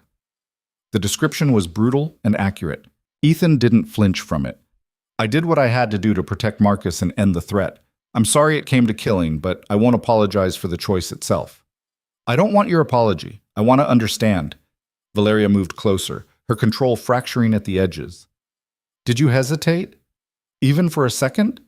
Did some part of you remember that he was my brother, that killing him would destroy me?" "I remembered, and I shot him anyway, because he was about to kill someone under my protection. So duty trumped everything else." "It had to." Ethan's voice was rough. "If I'd hesitated, Marcus would be dead. More of my men would be dead. And Caleb would still be out here causing harm. I made the only choice I could live with." "The only choice you could live with?" Valeria's laugh was hollow. "What about the choice I have to live with? My brother dead by your hand. My family destroyed. Everything I tried to prevent happened anyway." "I know, and I—" "Don't." She held up a hand. "Don't you dare say you're sorry again. You made your choice. Own it without false comfort." She was right. Apologies were inadequate, almost insulting. He'd killed her brother in service of law and duty. He couldn't regret it and wouldn't pretend otherwise. "What happens now?" he asked. Valeria looked around at the mining camp, the bodies being wrapped, the prisoners being chained, the wreckage of what had been Caleb's last stand. "Now I bury my brother. Then I face the consequences of everything we built together. The charges against you still stand. The investigation continues." "Of course it does. You don't compromise, remember? Law above everything, even—" She stopped herself. "Even people who trusted you." "Valeria, Marshal." Her voice went cold as winter iron. "That's how you address me now. That's all we are to each other, a criminal and the lawman who destroyed her family." She called for her men, who arrived quickly to collect Caleb's body. They loaded him onto a wagon with surprising gentleness, these hard men showing unexpected tenderness for their fallen employer's brother. Before mounting her horse, Valeria turned back to Ethan one final time. "You won. The Crown Empire is finished. My brother is dead. The territory will have its federal law and order and all the righteous justice you believe in. I hope it's everything you dreamed, Marshal. I hope it's worth the price." She rode away, trailing the wagon, and Ethan stood watching until she disappeared over the ridge. Around him, his men worked silently, averting their eyes from his face. Marcus approached carefully. "Sir, the prisoners are secured. The wounded are stable. Should we head back to town?" "Yes." Ethan's voice sounded distant, even to himself. "Get everyone moving. I'll catch up." Alone in the ruined mining camp, surrounded by the aftermath of violence, Ethan finally let himself feel the weight of what had happened. He'd come to Ember Ridge to enforce the law, to bring justice to a lawless territory. And he'd succeeded. The corrupt empire was crumbling. The criminals were being brought to account. Order was being restored. But Caleb Crowne was dead by his hand. The woman he'd come to care for, despite every reason not to, now looked at him with something worse than hatred. And the frontier wind blowing across Devil's Ridge carried the smell of gun smoke and blood, and the ghost of Caleb's final, unfinished words. "Tell her I loved..." What? The territory? The family name? His sister who'd tried to save him? Ethan would never know, and Valeria would spend the rest of her life wondering. He mounted his horse and rode back toward Ember Ridge, leaving the mining camp to the scavengers and the silence. Behind him, the sun set over Devil's Ridge, painting the rock faces red like fresh blood. The war was over. The law had won. And somehow, victory tasted like ash. They buried Caleb Crowne 3 days later on a hillside overlooking the ranch, next to his father and grandfather. The funeral was small. Valeria had made it clear that spectacle would be an insult to everyone's intelligence. Just family retainers, a few loyal ranch hands, and the territory's remaining minister who'd known Caleb since childhood. Ethan watched from a distance, using field glasses from a ridge a quarter-mile away. He told himself it was security, making sure no violence erupted, but the truth was simpler and more painful. He needed to see her, even from afar, even knowing she'd never forgive him. Valeria stood at the graveside in black, her face hidden by a veil, her posture rigid as iron. She didn't cry or collapse or show any weakness the watching men might exploit. She was, even in grief, exactly what she'd always been, a woman who refused to break where others could see. Marcus rode up beside Ethan, following his gaze. "You should go down there, pay respects." "She doesn't want me there." "Maybe not, but you owe her the gesture." Marcus shifted in his saddle. "Sir, can I speak freely?" "Always." "What happened at Devil's Ridge was righteous. Clean shoot, justified force, everything by the book. You saved my life." Marcus paused, choosing words carefully. "But I've watched you these past 3 days. You're carrying this like it was murder instead of duty." "It was both." Ethan lowered the glasses.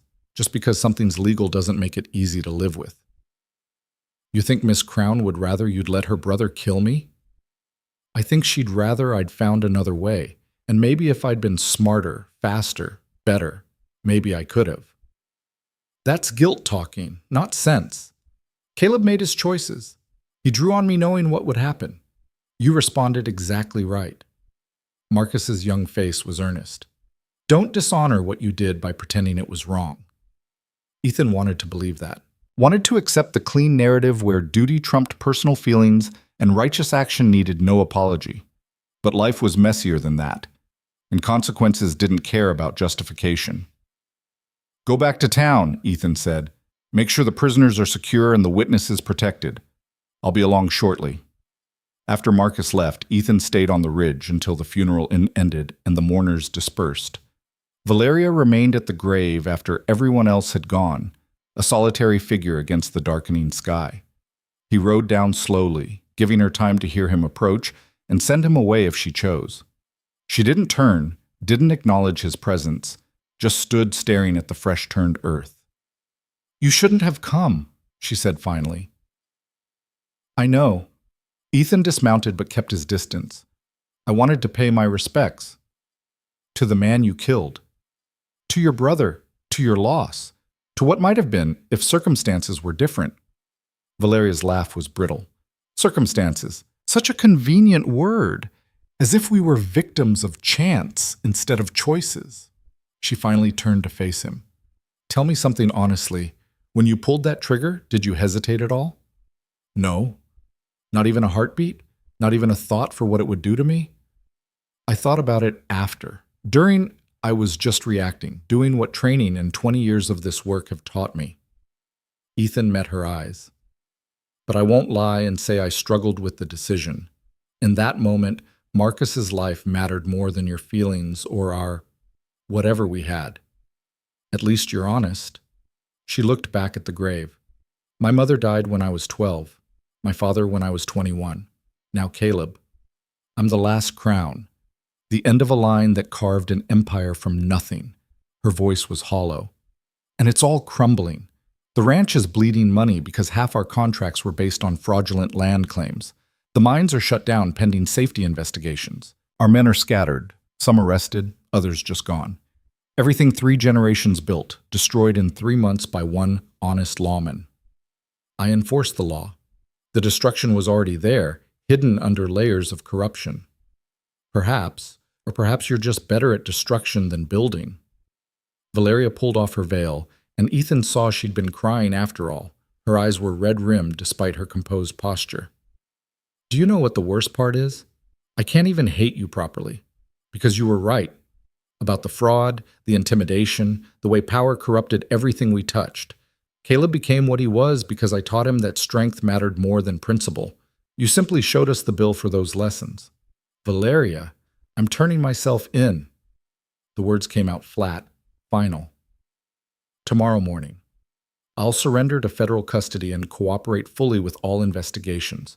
The ranch, the assets, everything. It's all going to be seized anyway. Better to control the narrative than be dragged out in chains.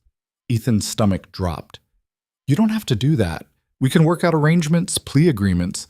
I don't want agreements. I want this over. She walked past him toward her horse. I'm guilty, Ethan.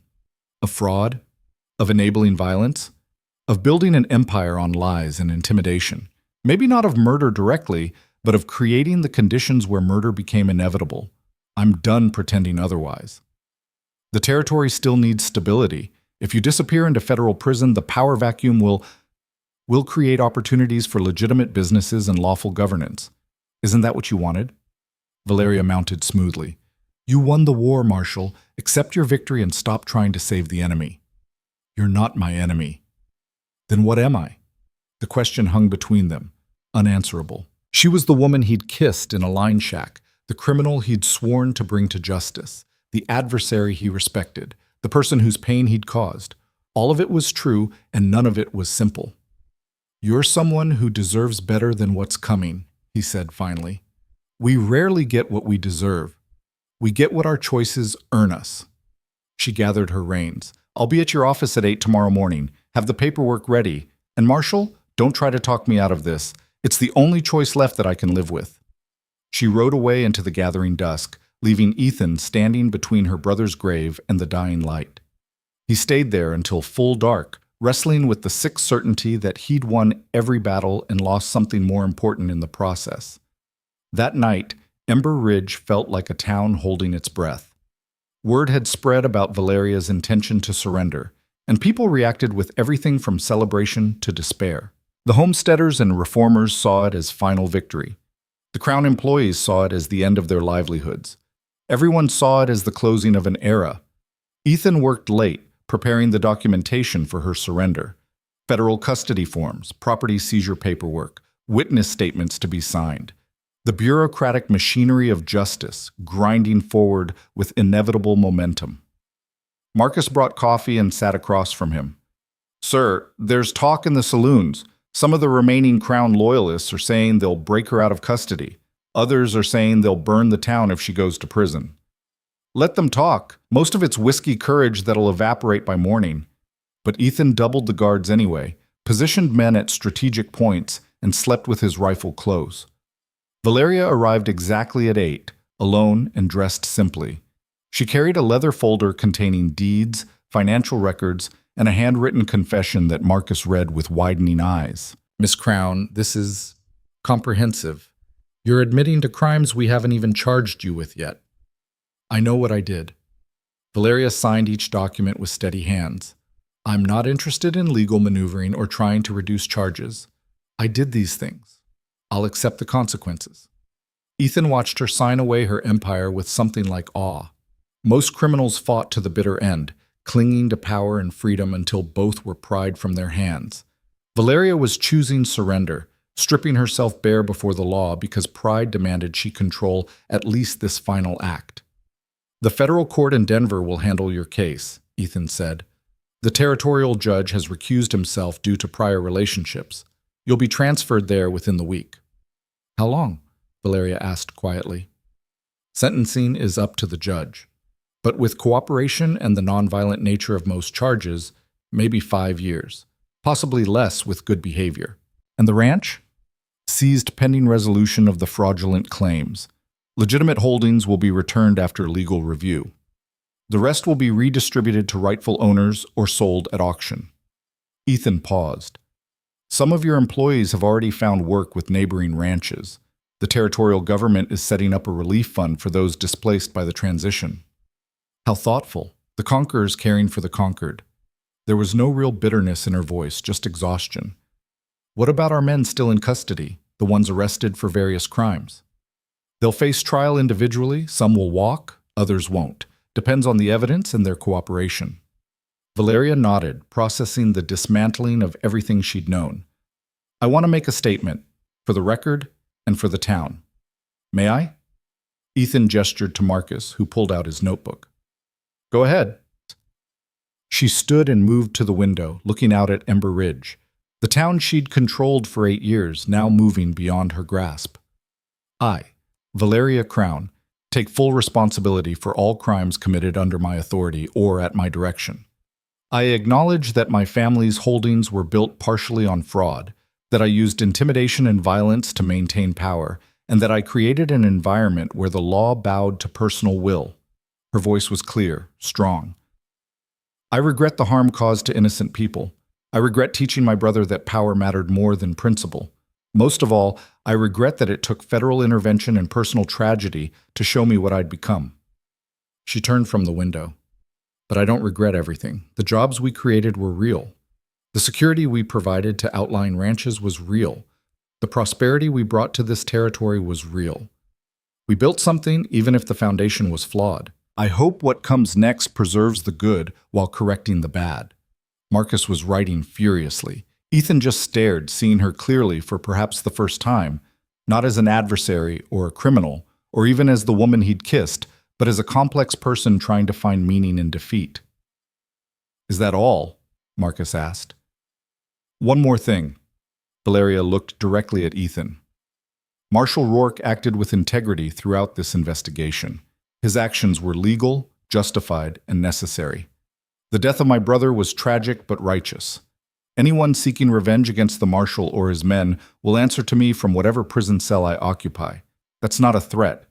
It's a promise to honor the law I spent too long ignoring." "That's not necessary," Ethan said. "Yes, it is.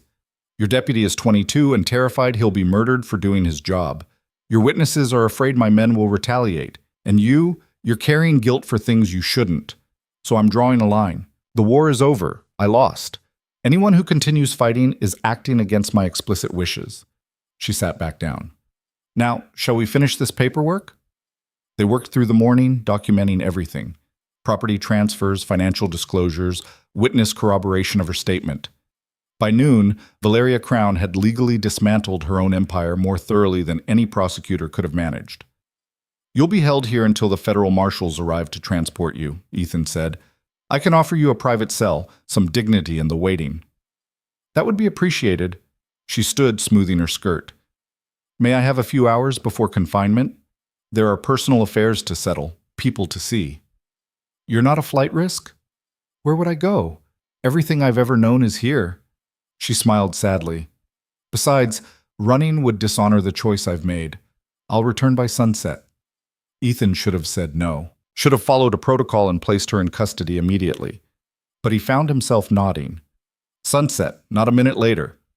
"You have my word." She left, and Marcus immediately protested. "Sir, that's against every regulation. She could disappear, could rally her men." "She won't." Ethan began organizing the paperwork. She gave her word, and despite everything, I trust it. How can you possibly trust her after everything? Because she's the most honest criminal I've ever met. She lied to protect her empire, but never to me personally. She broke laws but owned every action, and right now she's choosing to face consequences she could easily avoid. Ethan met his deputy's eyes. That deserves a few hours of freedom before the cage closes.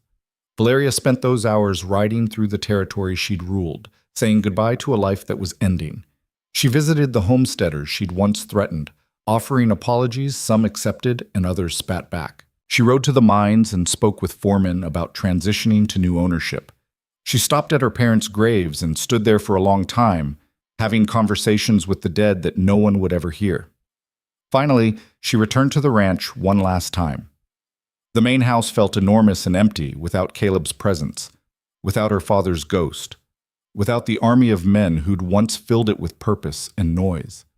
She walked through rooms filled with memories, her father teaching her to read ledgers, her mother brushing her hair before the sickness took her, Caleb as a boy learning to ride. 3 generations of Crownes had lived and died here, had built something both magnificent and terrible. And now it was ending, not with violence or dramatic confrontation, but with paperwork and surrender and the quiet acknowledgement that some empires deserved to fall. She took only what she could carry: letters from her mother, her father's watch, a photograph of Caleb before the rage consumed him. Everything else would be seized, sold, scattered to the winds.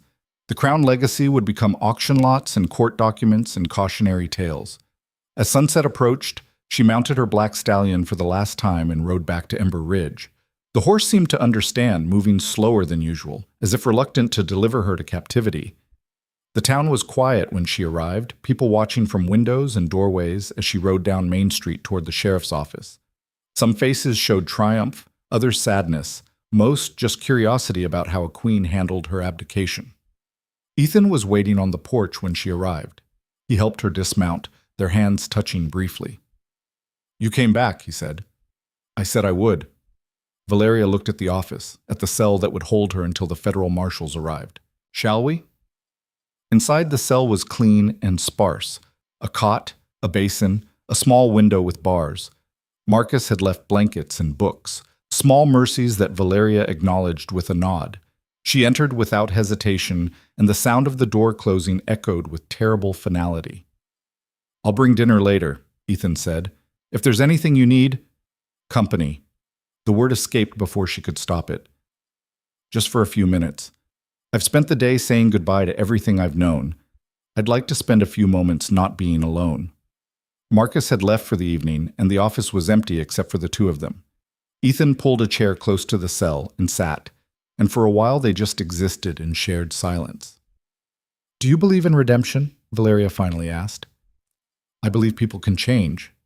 Whether that constitutes redemption depends on what they're seeking it from. I'm not seeking forgiveness. I don't deserve it." She leaned against the bars. "But I'd like to believe that somewhere, somehow, the good we did outweighs the harm, that the jobs and security and prosperity weren't completely invalidated by the methods. Good built on evil foundations doesn't become evil, but it does become unstable. You're learning that now." "I am." She reached through the bars, her hand stopping just short of touching his. "What about us? Was there ever really an us, or was I just rationalizing attraction to my enemy?" Ethan's hand moved to meet hers, fingers intertwining through the iron. "I don't know. Maybe in another life, without badges and empires and blood between us, we could have been something real. But in this life, you're the lawman and I'm the criminal. The story writes itself." Her grip tightened. "For what it's worth, I don't hate you. I thought I would. Thought killing Caleb would poison everything, but I just feel tired. Ready for this to be over. It will be. A few more days, then you go to Denver and this chapter closes. And what will you do? Stay here and govern the territory you conquered? Someone has to ensure the transition is smooth. After that," Ethan shrugged, "there's always another lawless town, another territory needing order. That's what I do." "What you do or what you are?" "Both, probably. Same as you were the empire you built." They sat like that for over an hour, hands clasped through bars, two people who'd destroyed each other finding momentary peace and honesty. Eventually, Ethan had to leave. Duty called, even in defeat, but he promised to return in the morning. The next 3 days passed in strange limbo.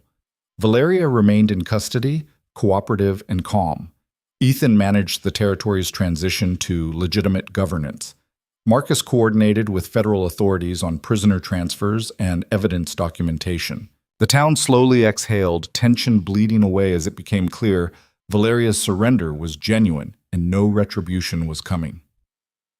Homesteaders returned to disputed lands, businesses reopened.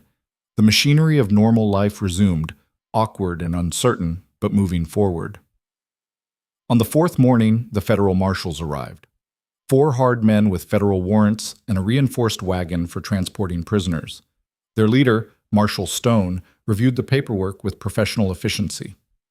"Everything's in order," Stone said. "We'll depart within the hour. The prisoner gives you any trouble?" "None whatsoever." Ethan looked toward the cells. "She's been model detainee." "That's unusual for someone of her stature. Most fight until the bitter end." Stone's eyes narrowed. "You sure there's nothing we should know about? No escape plans, no loyal men planning ambush?" "She's genuinely surrendered, but stay alert anyway. Some of her former employees might not understand that." They brought Valeria out in shackles, a humiliation she bore with quiet dignity. She'd changed into traveling clothes, her hair bound simply, all traces of the ranch queen replaced by a woman accepting her fate. The town had gathered to watch, some celebrating, others somber, all bearing witness to the end of an era. Valeria paused on the office steps, looking at Ember Ridge one final time. "I built you," she said softly, not to anyone in particular, "and I broke you. I hope what comes next is better."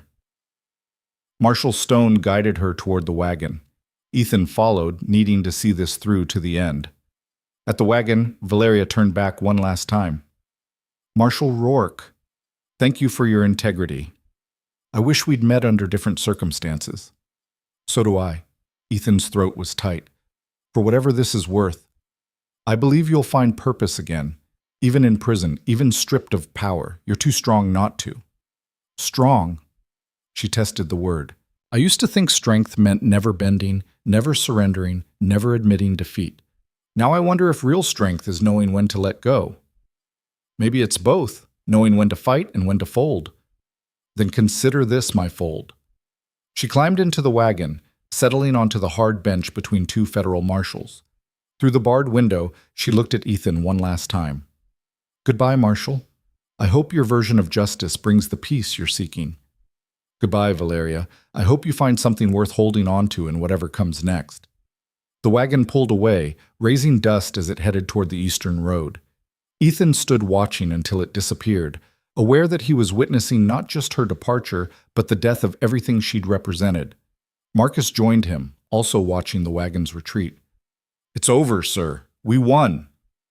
"We enforced the law," Ethan corrected. "Whether anyone won is debatable. The territory is stable. The criminals are facing justice. The fraudulent empire is dismantled. That's victory in any reasonable definition. Then why does it feel like we've lost something irreplaceable?" Marcus had no answer for that, and they stood together in silence as Ember Ridge began its first full day without the crowned shadow. Over the following weeks, Ethan oversaw the complete restructuring of territorial governance. The ranch was divided and redistributed. Legitimate businesses were allowed to operate under new ownership. A proper court system was established. Everything the territorial government had promised began taking shape. And it worked, more or less. The violence stopped. The intimidation ended. People could own property and run businesses without paying tribute to a ruling family. The law, imperfect as it was, became something people could trust again. But there was loss, too. Unemployment spiked as Crown operations shut down. Some families left for other territories, unable to find work. The rough but effective security Valeria had provided was replaced by slower, more bureaucratic federal protection that didn't always arrive in time. The territory was freer but also poorer, more lawful but less dynamic. It was the trade-off Ethan had always known would come, but living through it was harder than anticipating it. Letters arrived from Denver. Valeria's trial had been swift. Her confession and cooperation made prosecution simple. 5 years in federal prison, with possibility of parole after 3 for good behavior. She'd been assigned to a women's facility where reports suggested she was teaching other inmates to read and helping run the prison library. Even in captivity, she was building something. The impulse that had created an empire now channeled into smaller legal purposes. Ethan read these reports in his office late at night, wondering if she ever thought about him, about what they'd had for those brief moments before duty destroyed it. Wondering if she blamed him or had moved beyond blame into acceptance. He would never know. The distance between them, physical, legal, moral, was too great to bridge with letters or gestures. They'd had their moment, spoken their truths, and now existed in separate worlds shaped by the choices they'd made. 4 months after Valeria's departure, Marcus came to Ethan with news. "Sir, there's word from the territorial governor. They're pleased with how the transition has gone. They're offering you a permanent appointment as territorial marshal, full authority, and increased pay." It was everything Ethan had worked toward: legitimacy, authority, the chance to build something lasting instead of just enforcing temporary order. He should have accepted immediately. Instead, he stared at the map on the wall, at all those pins marking crimes solved and empires dismantled, and felt nothing but exhaustion. "Tell them I'm honored, but declining." Marcus looked shocked. "Sir, this is a significant opportunity. Why would you—" "Because I'm tired, Marcus. Tired of being the man who breaks things in the name of fixing them. Tired of making enemies out of people who could have been allies. Tired of winning battles and losing—" He gestured vaguely, unable to finish the thought. "Losing what?" "Pieces of myself I won't get back." Ethan stood and moved to the window. Outside, Ember Ridge was settling into evening routines. Ordinary people living ordinary lives now that the extraordinary was gone. "I came here to establish law and order. I did that. But I also destroyed a woman who was doing real good mixed with real harm, killed her brother, and left a territory more stable but less vibrant than before. That's not wrong, exactly, but it's not purely right either. The law is the law, sir. You taught me that. And I still believe it. But maybe I believe other things too now. Maybe there's more than one way to bring order, and federal intervention isn't always the best solution." He turned back to Marcus. "You should take the appointment. You've earned it, and you'll do good work here." "Me? Sir, I'm barely qualified. You're brave, honest, and you care about these people. That's more qualification than most men have. The territory needs someone who understands its complexity, not just its lawlessness. That's you, not me." Marcus was silent for a long moment, processing this shift in his future. "What will you do?" "Head east, maybe, or south?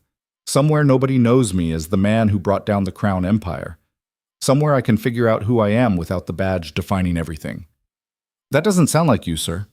"No, it doesn't, but maybe that's the point."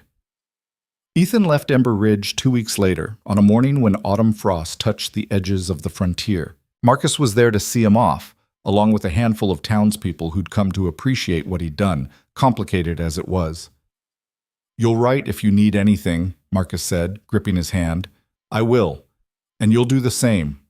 Let me know how the territory grows, how the transition settles out." "Will do, sir." Marcus hesitated. "For whatever it's worth, what you did here mattered, changed things for the better, even if the cost was high." "I hope you're right." Ethan mounted his horse, the same one he'd ridden into town months ago. "Take care of this place, Marcus. It's worth saving." He rode east as the sun climbed, leaving Ember Ridge behind. The frontier stretched before him, vast and empty and full of possibility. Somewhere in that expanse was a new version of himself, one that could reconcile duty with humanity, law with compassion, justice with mercy. Or maybe he'd just keep riding, town to town, carrying the weight of what he'd done and what he'd destroyed until it either crushed him or taught him something worth knowing. Behind him, Ember Ridge woke fully to its first day under new management.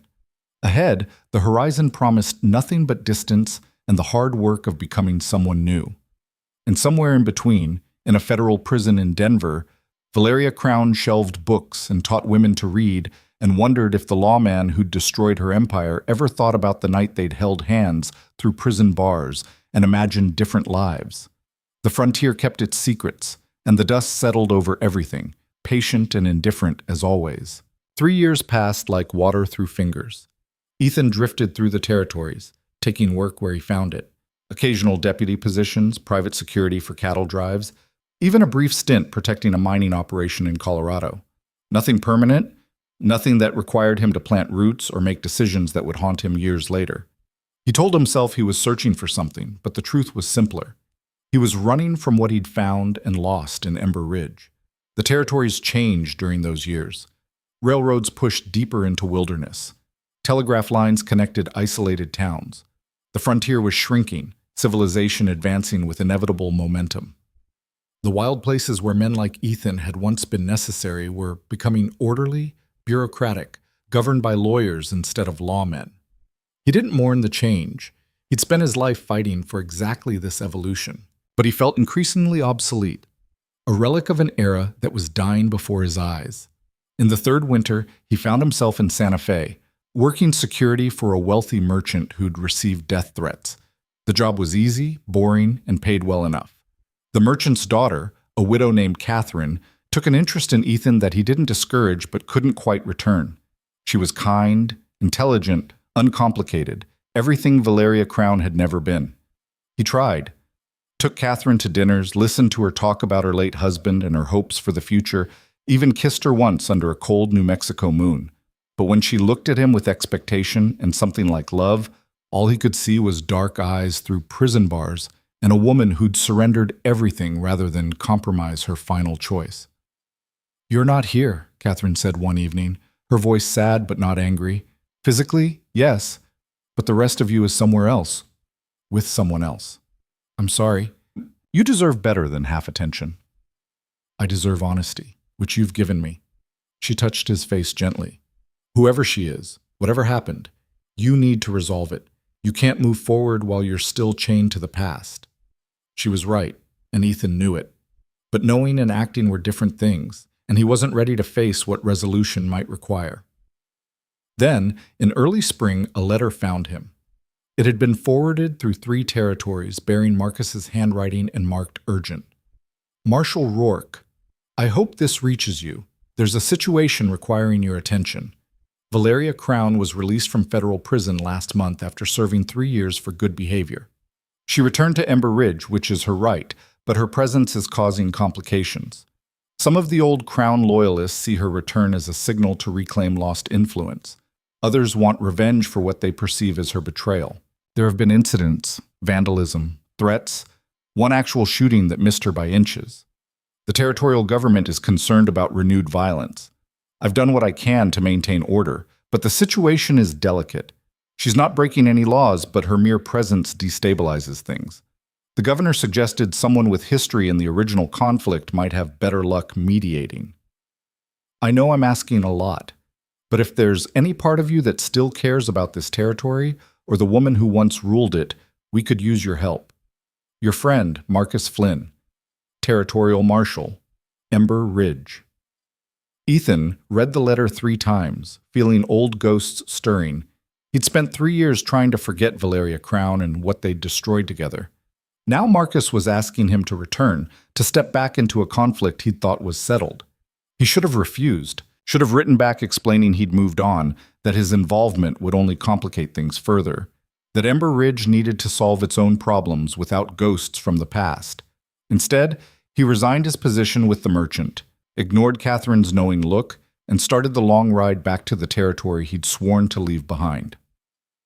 Ember Ridge had changed in 3 years. The main street was wider, paved with stones instead of packed dirt. New buildings had replaced some of the older structures. The saloon had been renovated, and there was even a small hotel with glass windows and painted shutters. Progress, Ethan thought, the kind he'd fought for, achieved through law and order, and the dismantling of corrupt power. It should have satisfied him. Instead, it felt hollow, like victory without meaning. Marcus had aged well into his authority. At 25, he carried himself with confidence that came from experience rather than bravado. He gripped Ethan's hand warmly when they met in the marshal's office, the same office Ethan had once occupied. "Thank you for coming, sir. I wasn't sure you would." "I wasn't sure either." Ethan looked around the office. Marcus had made it his own, Different maps, new files, a photograph of himself with a young woman Ethan didn't recognize. You've done well here. Tried to follow your example, fair enforcement, equal application of law, protection for everyone regardless of influence. Marcus poured coffee. It's worked, mostly. The territory is stable, prosperous even, until she came back. Tell me everything. Marcus laid out the situation methodically. Valeria had been released early for exemplary behavior, and because the prison was overcrowded with more violent offenders. She'd returned to Ember Ridge with nothing. The ranch had been sold, her assets seized and redistributed. Even her family's graves had been moved to the public cemetery when the property transferred to new owners. She'd taken a room above the general store and found work teaching at the small school that had opened 2 years ago. Quiet work, humble circumstances. Nothing that should have caused problems. But her presence brought memories flooding back. Old Crown loyalists saw her return as validation, started gathering at the saloon to reminisce about the good old days when the ranch ran everything. Meanwhile, people who'd suffered under Crown rule saw her as an unpunished criminal, someone who'd served minimal time for maximum crimes. There was a town meeting last week, Marcus said. Half the people want her gone, claiming her presence threatens the peace. The other half says she's served her time and has every right to be here. It got violent, chairs thrown, punches exchanged. I had to deputize 6 men just to restore order. And Valeria? What does she say about all this? Nothing. She goes to work, teaches the children, returns to her room, refuses to engage with either side. It's like she's determined to be invisible, but her very existence is too loud. Ethan stared into his coffee. What do you want me to do? Talk to her. You're the only person she ever listened to, the only one she respected enough to surrender to. Maybe you can convince her that leaving would be best for everyone, including herself. You want me to run her out of town? I want you to give her an option that doesn't end with her dead in the street. Marcus's voice was urgent. There are men planning to kill her, Ethan. Former homesteaders who lost family members during the Crown years, who see her return as spitting on their graves. I can't protect her forever, and she refuses to protect herself. Where is she now? At the school. Teaching ends at 3. She usually walks home alone after, which is when she's most vulnerable. Marcus checked his pocket watch. You've got an hour if you want to catch her. Ethan should have planned what to say, should have rehearsed the speech that would convince her to leave. Instead, he found himself walking toward the school with empty hands and an uncertain heart. No idea what he'd say when he saw her again. The school was a modest building on the edge of town, freshly painted and surrounded by a small yard where children played during recess. Through the window, Ethan could see Valeria at a chalkboard, teaching arithmetic to a dozen students ranging from 6 to 14. She'd changed. Her hair was shorter, streaked with a few strands of gray that hadn't been there 3 years ago. She wore a simple dress, no jewelry, nothing that suggested wealth or power. When she smiled at a student who'd solved a problem correctly, the expression was genuine and unguarded in a way Ethan had never seen before. This wasn't the woman who'd ruled the territory. This was someone who'd been stripped down to essentials and rebuilt from different materials. When school ended and the children scattered homeward, Ethan waited outside. Valeria emerged carrying books and lesson plans, so focused on her thoughts that she nearly collided with him. She froze, and for a moment something like fear crossed her face. Then recognition dawned, followed by a complex mix of emotions Ethan couldn't fully read. Marshal Rourke. Her voice was careful, neutral. This is unexpected. Marshal Flynn asked me to come, said there were complications with your return. Complications. She almost smiled. That's a diplomatic way to describe people wanting me dead. She looked past him at the town. Shall we walk? Standing here will attract attention neither of us needs. They walked toward the edge of town, past the last buildings into the scrubland where the frontier still held dominion. For a while neither spoke, just moved through the cooling afternoon like two people who'd forgotten how to bridge the silence between them. You look well, Ethan finally said. I look old and poor and diminished, but I'm alive, which is more than I expected some days. Valeria set down her books on a flat rock. Prison taught me things, how to be small, how to find purpose in tasks I would have once considered beneath me, how to let go of empire and find meaning in teaching children to read. You seem different. I am different. The woman you knew died in that federal prison, or maybe she died the day you shot Caleb. I'm not entirely sure when the transformation happened, just that it did. She looked at him directly. Why are you really here, Ethan? Not the official reason, the real one. Because Marcus is worried about you. Because there are men planning violence. Because your presence is destabilizing everything we built after you left. And you want me to leave. To disappear quietly so Ember Ridge can continue its peaceful prosperity without the ghost of its past haunting the streets. I want you to be safe. Whether that means leaving or staying under protection or finding some third option I haven't thought of yet. Valeria laughed without humor. Protection. From whom? The men I once employed? The families I harmed? The entire territory that sees me as either a symbol to rally around or a criminal who escaped justice? She shook her head. There's no protection from consequences, Ethan. Just acceptance and the hope that eventually people forget. They won't forget. Not in this generation, maybe not in the next. The Crowne name is written too deeply into this territory's history. Then what would you have me do? Live in fear? Run again? I spent 3 years in a cage because of choices I made. I won't spend the rest of my life in a different kind of prison, hiding from my own past. Even if staying gets you killed, especially then, at least it would be on my terms, in the place I helped build. She picked up a stone and turned it over in her hands. Do you know what I thought about in prison? Not revenge or reclaiming power or any of the things people probably assumed. I thought about purpose, what it means to build something that lasts, that helps instead of harms. And teaching gives you that? Teaching gives me a chance to shape young minds without corruption, to offer children opportunities I never had because I was too busy learning to dominate.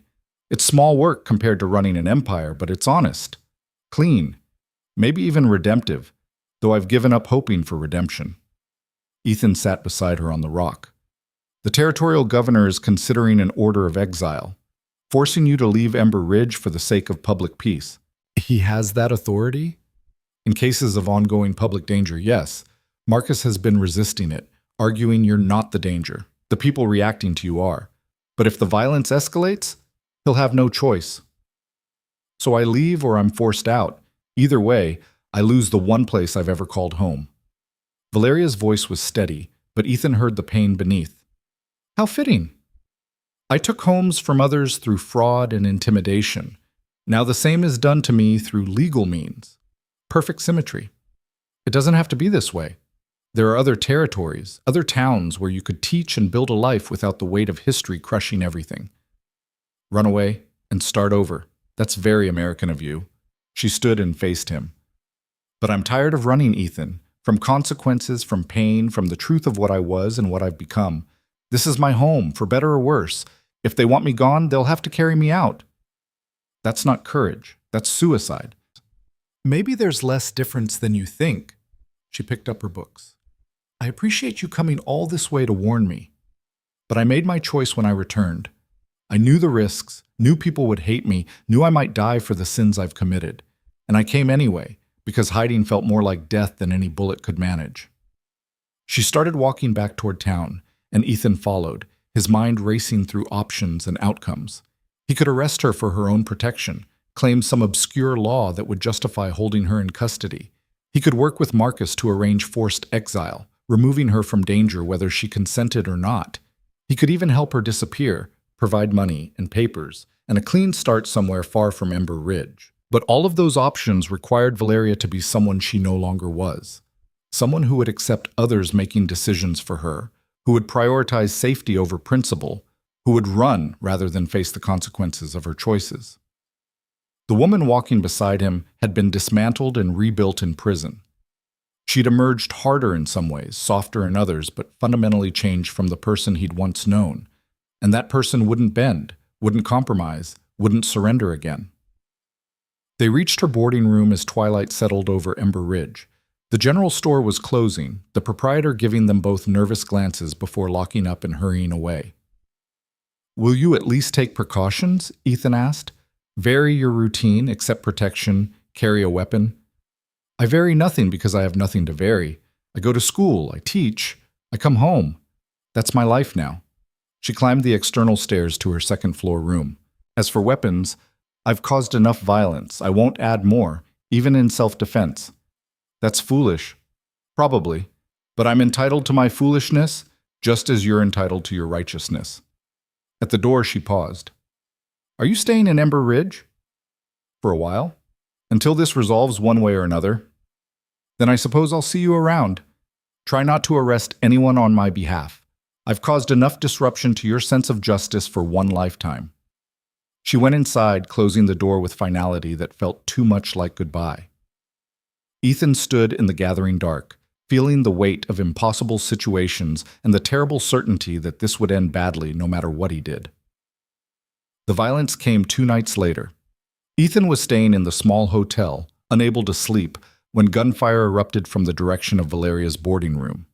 He was dressed and armed in seconds, running through empty streets toward the sound. He arrived to find Marcus already there with deputies, surrounding 3 men who'd been firing at Valeria's window. The window was shattered, the room beyond dark and silent. She's not hit, Marcus called out, seeing Ethan's expression. She wasn't even in the room, was walking near the school when it happened. Valeria appeared from the shadows, calm despite the violence aimed at her life. She looked at the damage, at the arrested men, at the growing crowd of townspeople drawn by gunfire. They're the Hanson brothers, she said quietly. I evicted their family 6 years ago from land they'd homesteaded. Their father died that winter from exposure because they had nowhere to go. She turned to Marcus. They're justified in their hatred. I'm not pressing charges. You don't have to press charges, Marcus said firmly. Attempted murder is a crime whether the victim cooperates or not. Then charge them, convict them, and add more suffering to what I've already caused. Valeria's voice was weary. The cycle never ends, does it? Violence begetting violence, justice begetting resentment, punishment begetting revenge. Round and round until everyone's destroyed. One of the Hanson brothers spat at her feet. You should have stayed in prison. You should have died there. Coming back here, pretending to be some innocent schoolteacher. It's an insult to everyone you hurt. You're right, Valeria said simply. It is an insult. My presence here is painful for people with legitimate grievances. I understand that. But I'm not pretending innocence. I'm trying to live differently than I once did. Whether that's possible or I'm just deluding myself, time will tell. Time won't tell nothing. You're going to die here, and everyone knows it. Perhaps, but at least I'll die trying to be better than I was.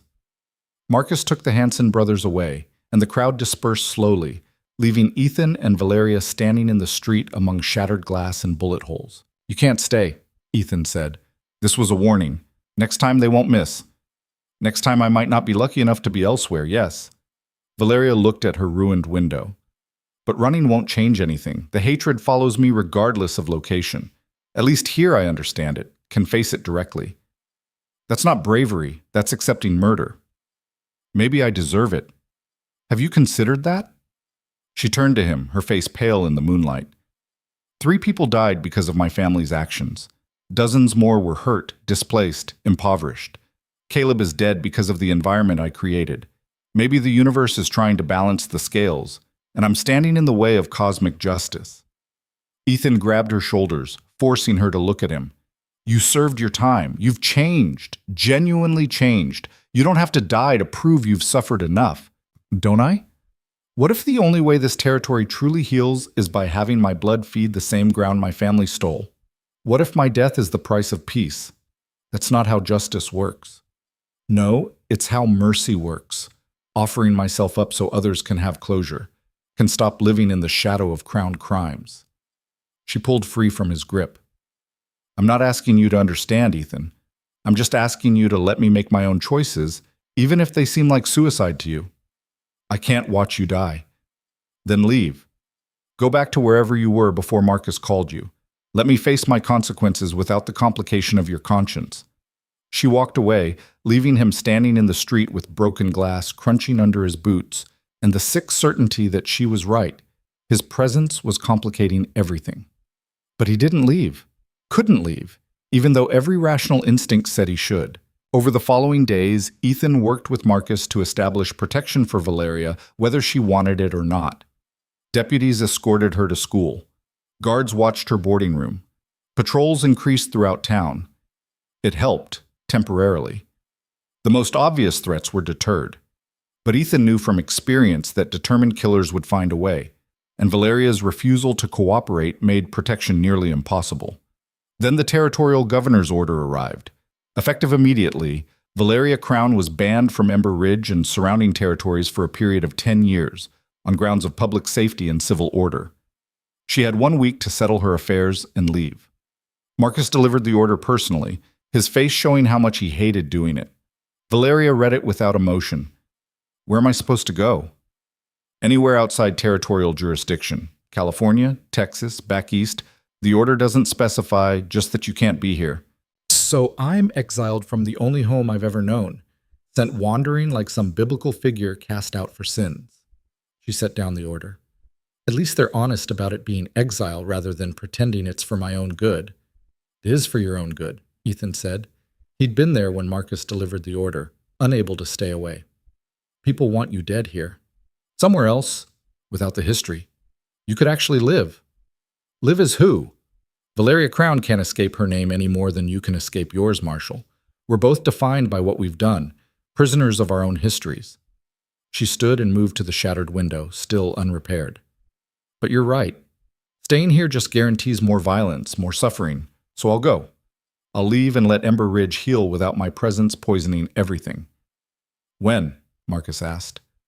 3 days. I need to finish the school term, make sure my students are transitioned to the new teacher. Then I'll leave and not come back. After Marcus left, Ethan stayed. They sat in her small room, surrounded by the meager possessions of her diminished life. And for the first time since his return, they spoke honestly. I never apologized, Valeria said, for everything that happened. The crimes, the corruption, the way my choices destroyed lives, including my own brother's. I was so convinced I was building something good that I ignored all the harm along the way. You apologize through action, through surrender, through serving time, through teaching instead of ruling. Words would be inadequate anyway. Still, I'm sorry, particularly to you. You came to Ember Ridge to enforce the law, and I made it personal. Made you kill my brother, made you care about someone you should have just arrested, complicated everything with feelings that had no place in our situation. I made it personal too. I could have been purely professional, kept distance, done the job and moved on. But I didn't. I engaged with you, argued with you, let myself see you as more than just a criminal. Ethan leaned forward, elbows on his knees. I've spent 3 years trying to understand what we were to each other. I still don't have an answer. We were two people on opposite sides of an impossible conflict who recognized something in each other, kindred spirits separated by duty and circumstance. She smiled sadly. In another life, we might have been partners, built something together instead of destroying each other. Do you regret it? Everything that happened? I regret the harm I caused.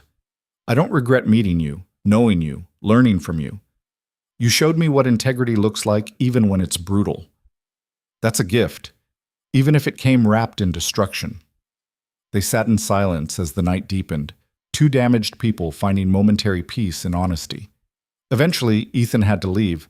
Staying longer would only make the inevitable goodbye harder. At the door, he paused. Where will you go? California, maybe, or north to Oregon. Somewhere frontier enough that starting over is still possible, but civilized enough that teaching jobs exist. She walked him to the door. What about you, staying in Ember Ridge? No. Once you leave, there's nothing holding me here. I'll move on, same as I have been. Still running from what you found here. Still trying to figure out how to live with what I did here, he corrected. Valeria touched his face gently, the first physical contact between them since prison bars had separated their hands. Then let me give you something to carry. What happened here wasn't your fault. You enforced the law as it should be enforced, fairly, honestly, without compromise. That I got hurt in the process doesn't make you wrong. It makes the situation tragic. Tragic doesn't begin to cover it. No, it doesn't, but it's the best word we have. She kissed him then, softly and without expectation, a goodbye that acknowledged everything they'd been and would never be. Find peace, Ethan. Find a place where your badge doesn't feel like a burden and your conscience doesn't war with your duty. You deserve that much. So do you. Maybe we both do. Maybe that's the lesson in all this, that everyone deserves redemption even when they don't believe they'll find it. He left before he could say something that would make leaving impossible, walked back through Ember Ridge under stars that had witnessed everything and judged nothing. 3 days later, Valeria Crowne left Ember Ridge for the last time. She carried one small trunk containing clothes, books, and a few photographs of people long dead. The whole town turned out to watch, some in celebration, others in quiet sadness, most just bearing witness to the final chapter of the Crowne legacy. Ethan was there, standing apart from the crowd. Their eyes met across the distance, and something passed between them that needed no words. Understanding, forgiveness, acceptance of what was and what could never be. Then she climbed into the stage headed west, and Ember Ridge watched its former queen disappear into the frontier that had made and broken her family. Marcus joined Ethan as the stage vanished from sight. It's over then. The Crowne era officially ends. It ended the day she surrendered.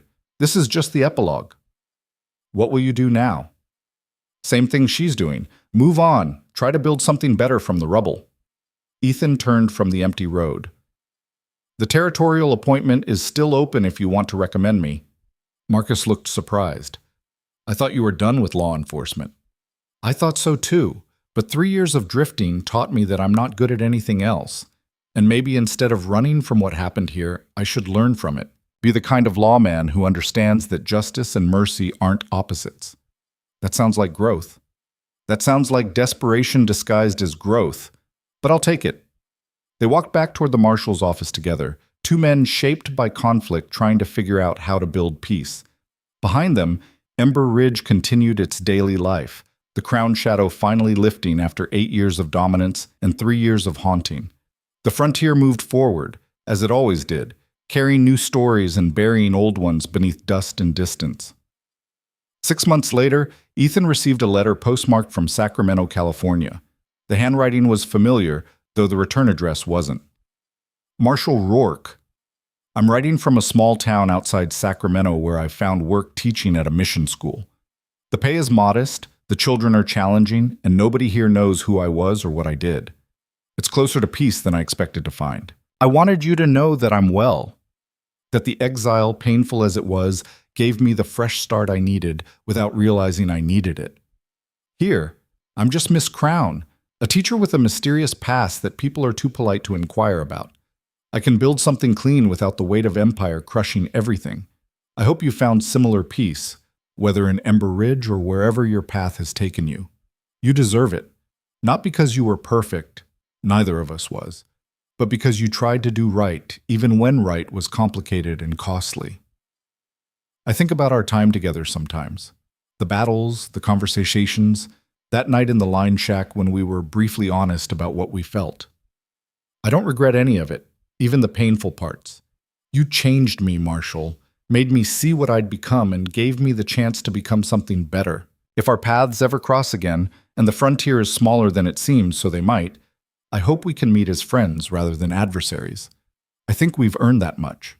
With respect and something more than respect, Valeria Ethan read the letter 3 times, then carefully folded it and placed it in his desk drawer alongside his badge and the faded map of Ember Ridge he couldn't quite throw away.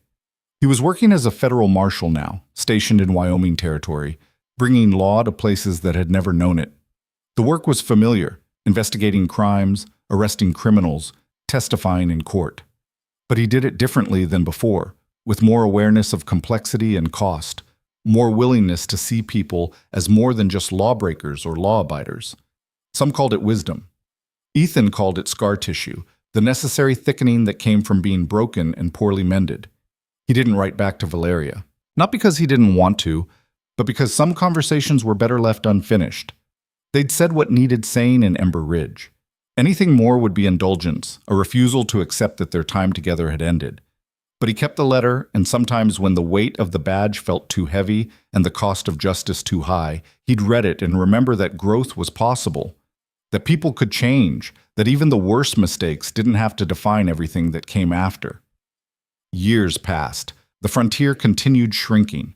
Ethan moved from territory to territory, chasing law and order across a landscape being rapidly tamed. He heard occasional news of Ember Ridge. Marcus had married, the town was prospering, the old Crown Ranch had been divided into successful smaller operations. The territory had healed as much as such places ever did.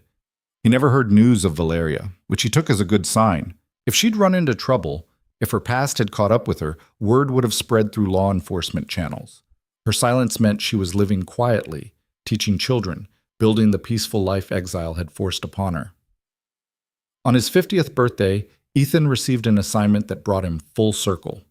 A land dispute in Ember Ridge needed federal arbitration, something about water rights and conflicting claims that echoed the very cases that had started everything years ago.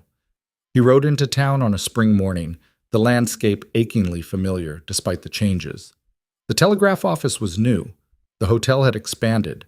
There was even a small railroad depot being constructed at the edge of town. Marcus met him at the marshal's office, older and graying but still carrying authority well. They embraced like the old friends they'd become, separated by distance but connected by shared history. "You look good," Marcus said. "Federal work agrees with you." "It's work. Same as always, different locations." Ethan looked around the office. "You've done well here. The territory is almost unrecognizable from what it was. We built something good from the wreckage. Took time, but it happened." Marcus poured coffee, the ritual unchanged despite the years. "The land dispute is complicated but manageable. I could have handled it locally, but I thought you'd want to see the place again, close some loops." "Appreciate it. How long will I need?" "A week, maybe 2. Depends on how cooperative the claimants are." Marcus hesitated. "There's something else, someone else. She's here." Ethan's hand froze halfway to his coffee cup. "Valeria. Arrived 3 days ago. The territorial ban expired last year, and apparently she wanted to see the place one more time. She's staying at the hotel, keeping to herself mostly. I haven't told her you were coming." "Why is she really here?" "She said closure, visiting graves, seeing how the territory evolved, making peace with what was." Marcus met his eyes. "But I think she was hoping you might show up. She asked about you, whether I still heard from you, whether you ever mentioned Ember Ridge." Ethan set down the coffee, his mind spinning. He could avoid her, focus on the work and leave without making contact. It would be easier, cleaner, less likely to reopen wounds that had scarred over imperfectly. But he'd spent 10 years wondering what might have been, carrying that letter like a talisman, half hoping their paths would cross despite all the reasons they shouldn't. "Where is she now?" "Probably at the cemetery. She's been going there every morning." The cemetery had expanded since Ethan's time, new headstones marking the passage of years and lives. He found Valeria standing before 3 graves, Thomas, Caleb, and one he didn't recognize bearing the name Elizabeth Crowne. "My mother," Valeria said without turning. She'd sensed his approach, or perhaps she'd been expecting it. "They moved all the Crown graves here when the ranch sold. 3 generations side by side, under stones paid for by public auction of our assets." She looked older but not diminished. Her hair was more gray than brown now, her face lined by time and experience.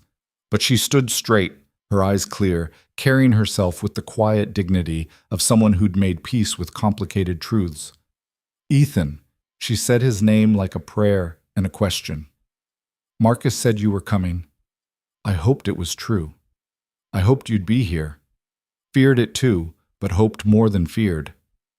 They stood together in silence, the graves between them both literal and metaphorical. Finally, Valeria spoke. "I spent 10 years building a life without Ember Ridge, teaching, reading, occasionally writing letters to former inmates who needed guidance.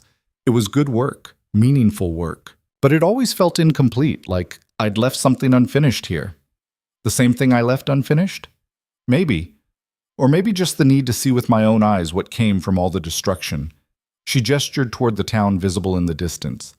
"It's beautiful, what's been built. Better than what I created, more sustainable. The pain was worth something." "Was it worth Caleb?" The question was brutal, but Valeria didn't flinch from it. "No, nothing could be worth my brother's life. But his death wasn't meaningless either. It ended the violence, forced changes that needed forcing. I've made peace with the tragedy without pretending it was acceptable." That's a hard balance. The hardest. But I've had a decade to practice. She turned to face him fully. What about you? Did you find what you were searching for? I found work that matters. A way to enforce law that doesn't feel like pure destruction. Whether that's peace or just better management of guilt, I'm still figuring out. We're both still figuring out. Maybe that's all we get. Not resolution, just better questions. They left the cemetery and walked through Ember Ridge together, two ghosts revisiting a past that had shaped them both. People stared but kept their distance, recognizing them both and unsure how to react to their return. Valeria showed him the school where she'd taught before exile. Ethan showed her the office where he'd planned her empire's destruction. They visited the line shack where they'd kissed, now collapsed into rotting timber. They stood at the site of Devil's Ridge, where Caleb had died and everything had changed. I forgive you, Valeria said suddenly, standing where her brother had fallen. For his death, for the pain, for doing your duty even when it destroyed me.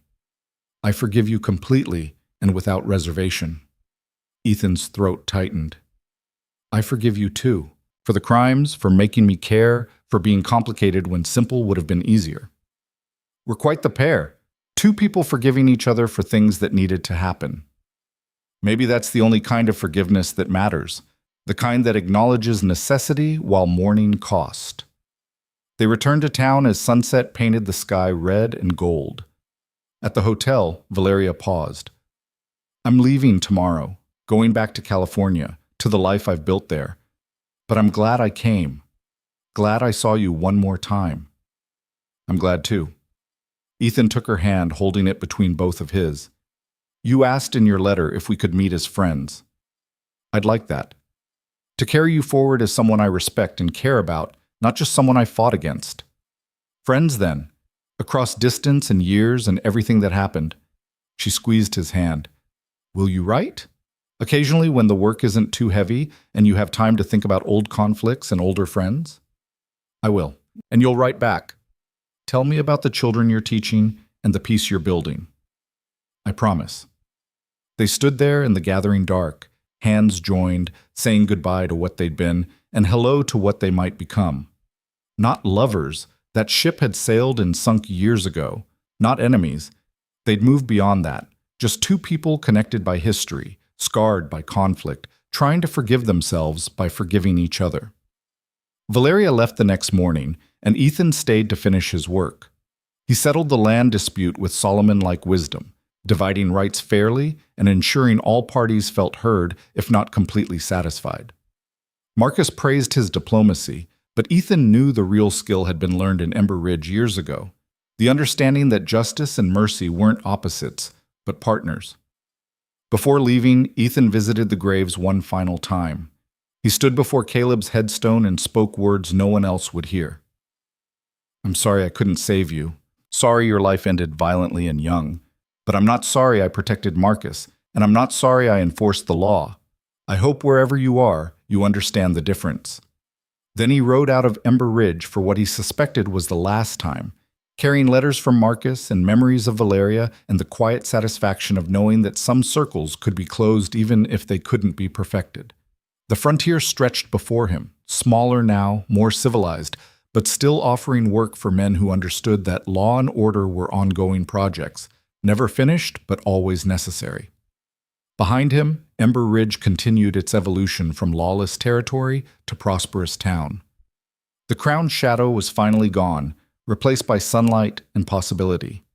The empire had fallen, the queen had been exiled and returned and left again, and life moved forward with the inevitable momentum of rivers flowing toward the sea. And somewhere in California, Valeria Crowne taught children their letters and numbers, carrying her past without being crushed by it, building small things with clean hands, finding purpose in work that harmed no one and helped everyone it touched. Two people, separated by distance and choices, connected by history and hard-won forgiveness. Not the ending either had wanted, but perhaps the ending both had earned. The frontier kept its secrets and took its toll, but sometimes, not often, but sometimes, it also offered grace, the chance to become better than you were, to learn from destruction, to find meaning in the wreckage of impossible situations. Ethan Rourke rode toward the next territory, the next conflict, the next opportunity to enforce law with wisdom instead of just force. And if sometimes he thought about dark eyes and imprisoned hands and a woman who'd surrendered everything to find herself, well, some ghosts were worth carrying. The dust settled over Ember Ridge as it had 1,000 times before, patient and indifferent. And the story of a lawman and a queen, of empire and justice, of destruction and redemption, became just another tale the frontier told itself in the long, quiet years between one era and the next.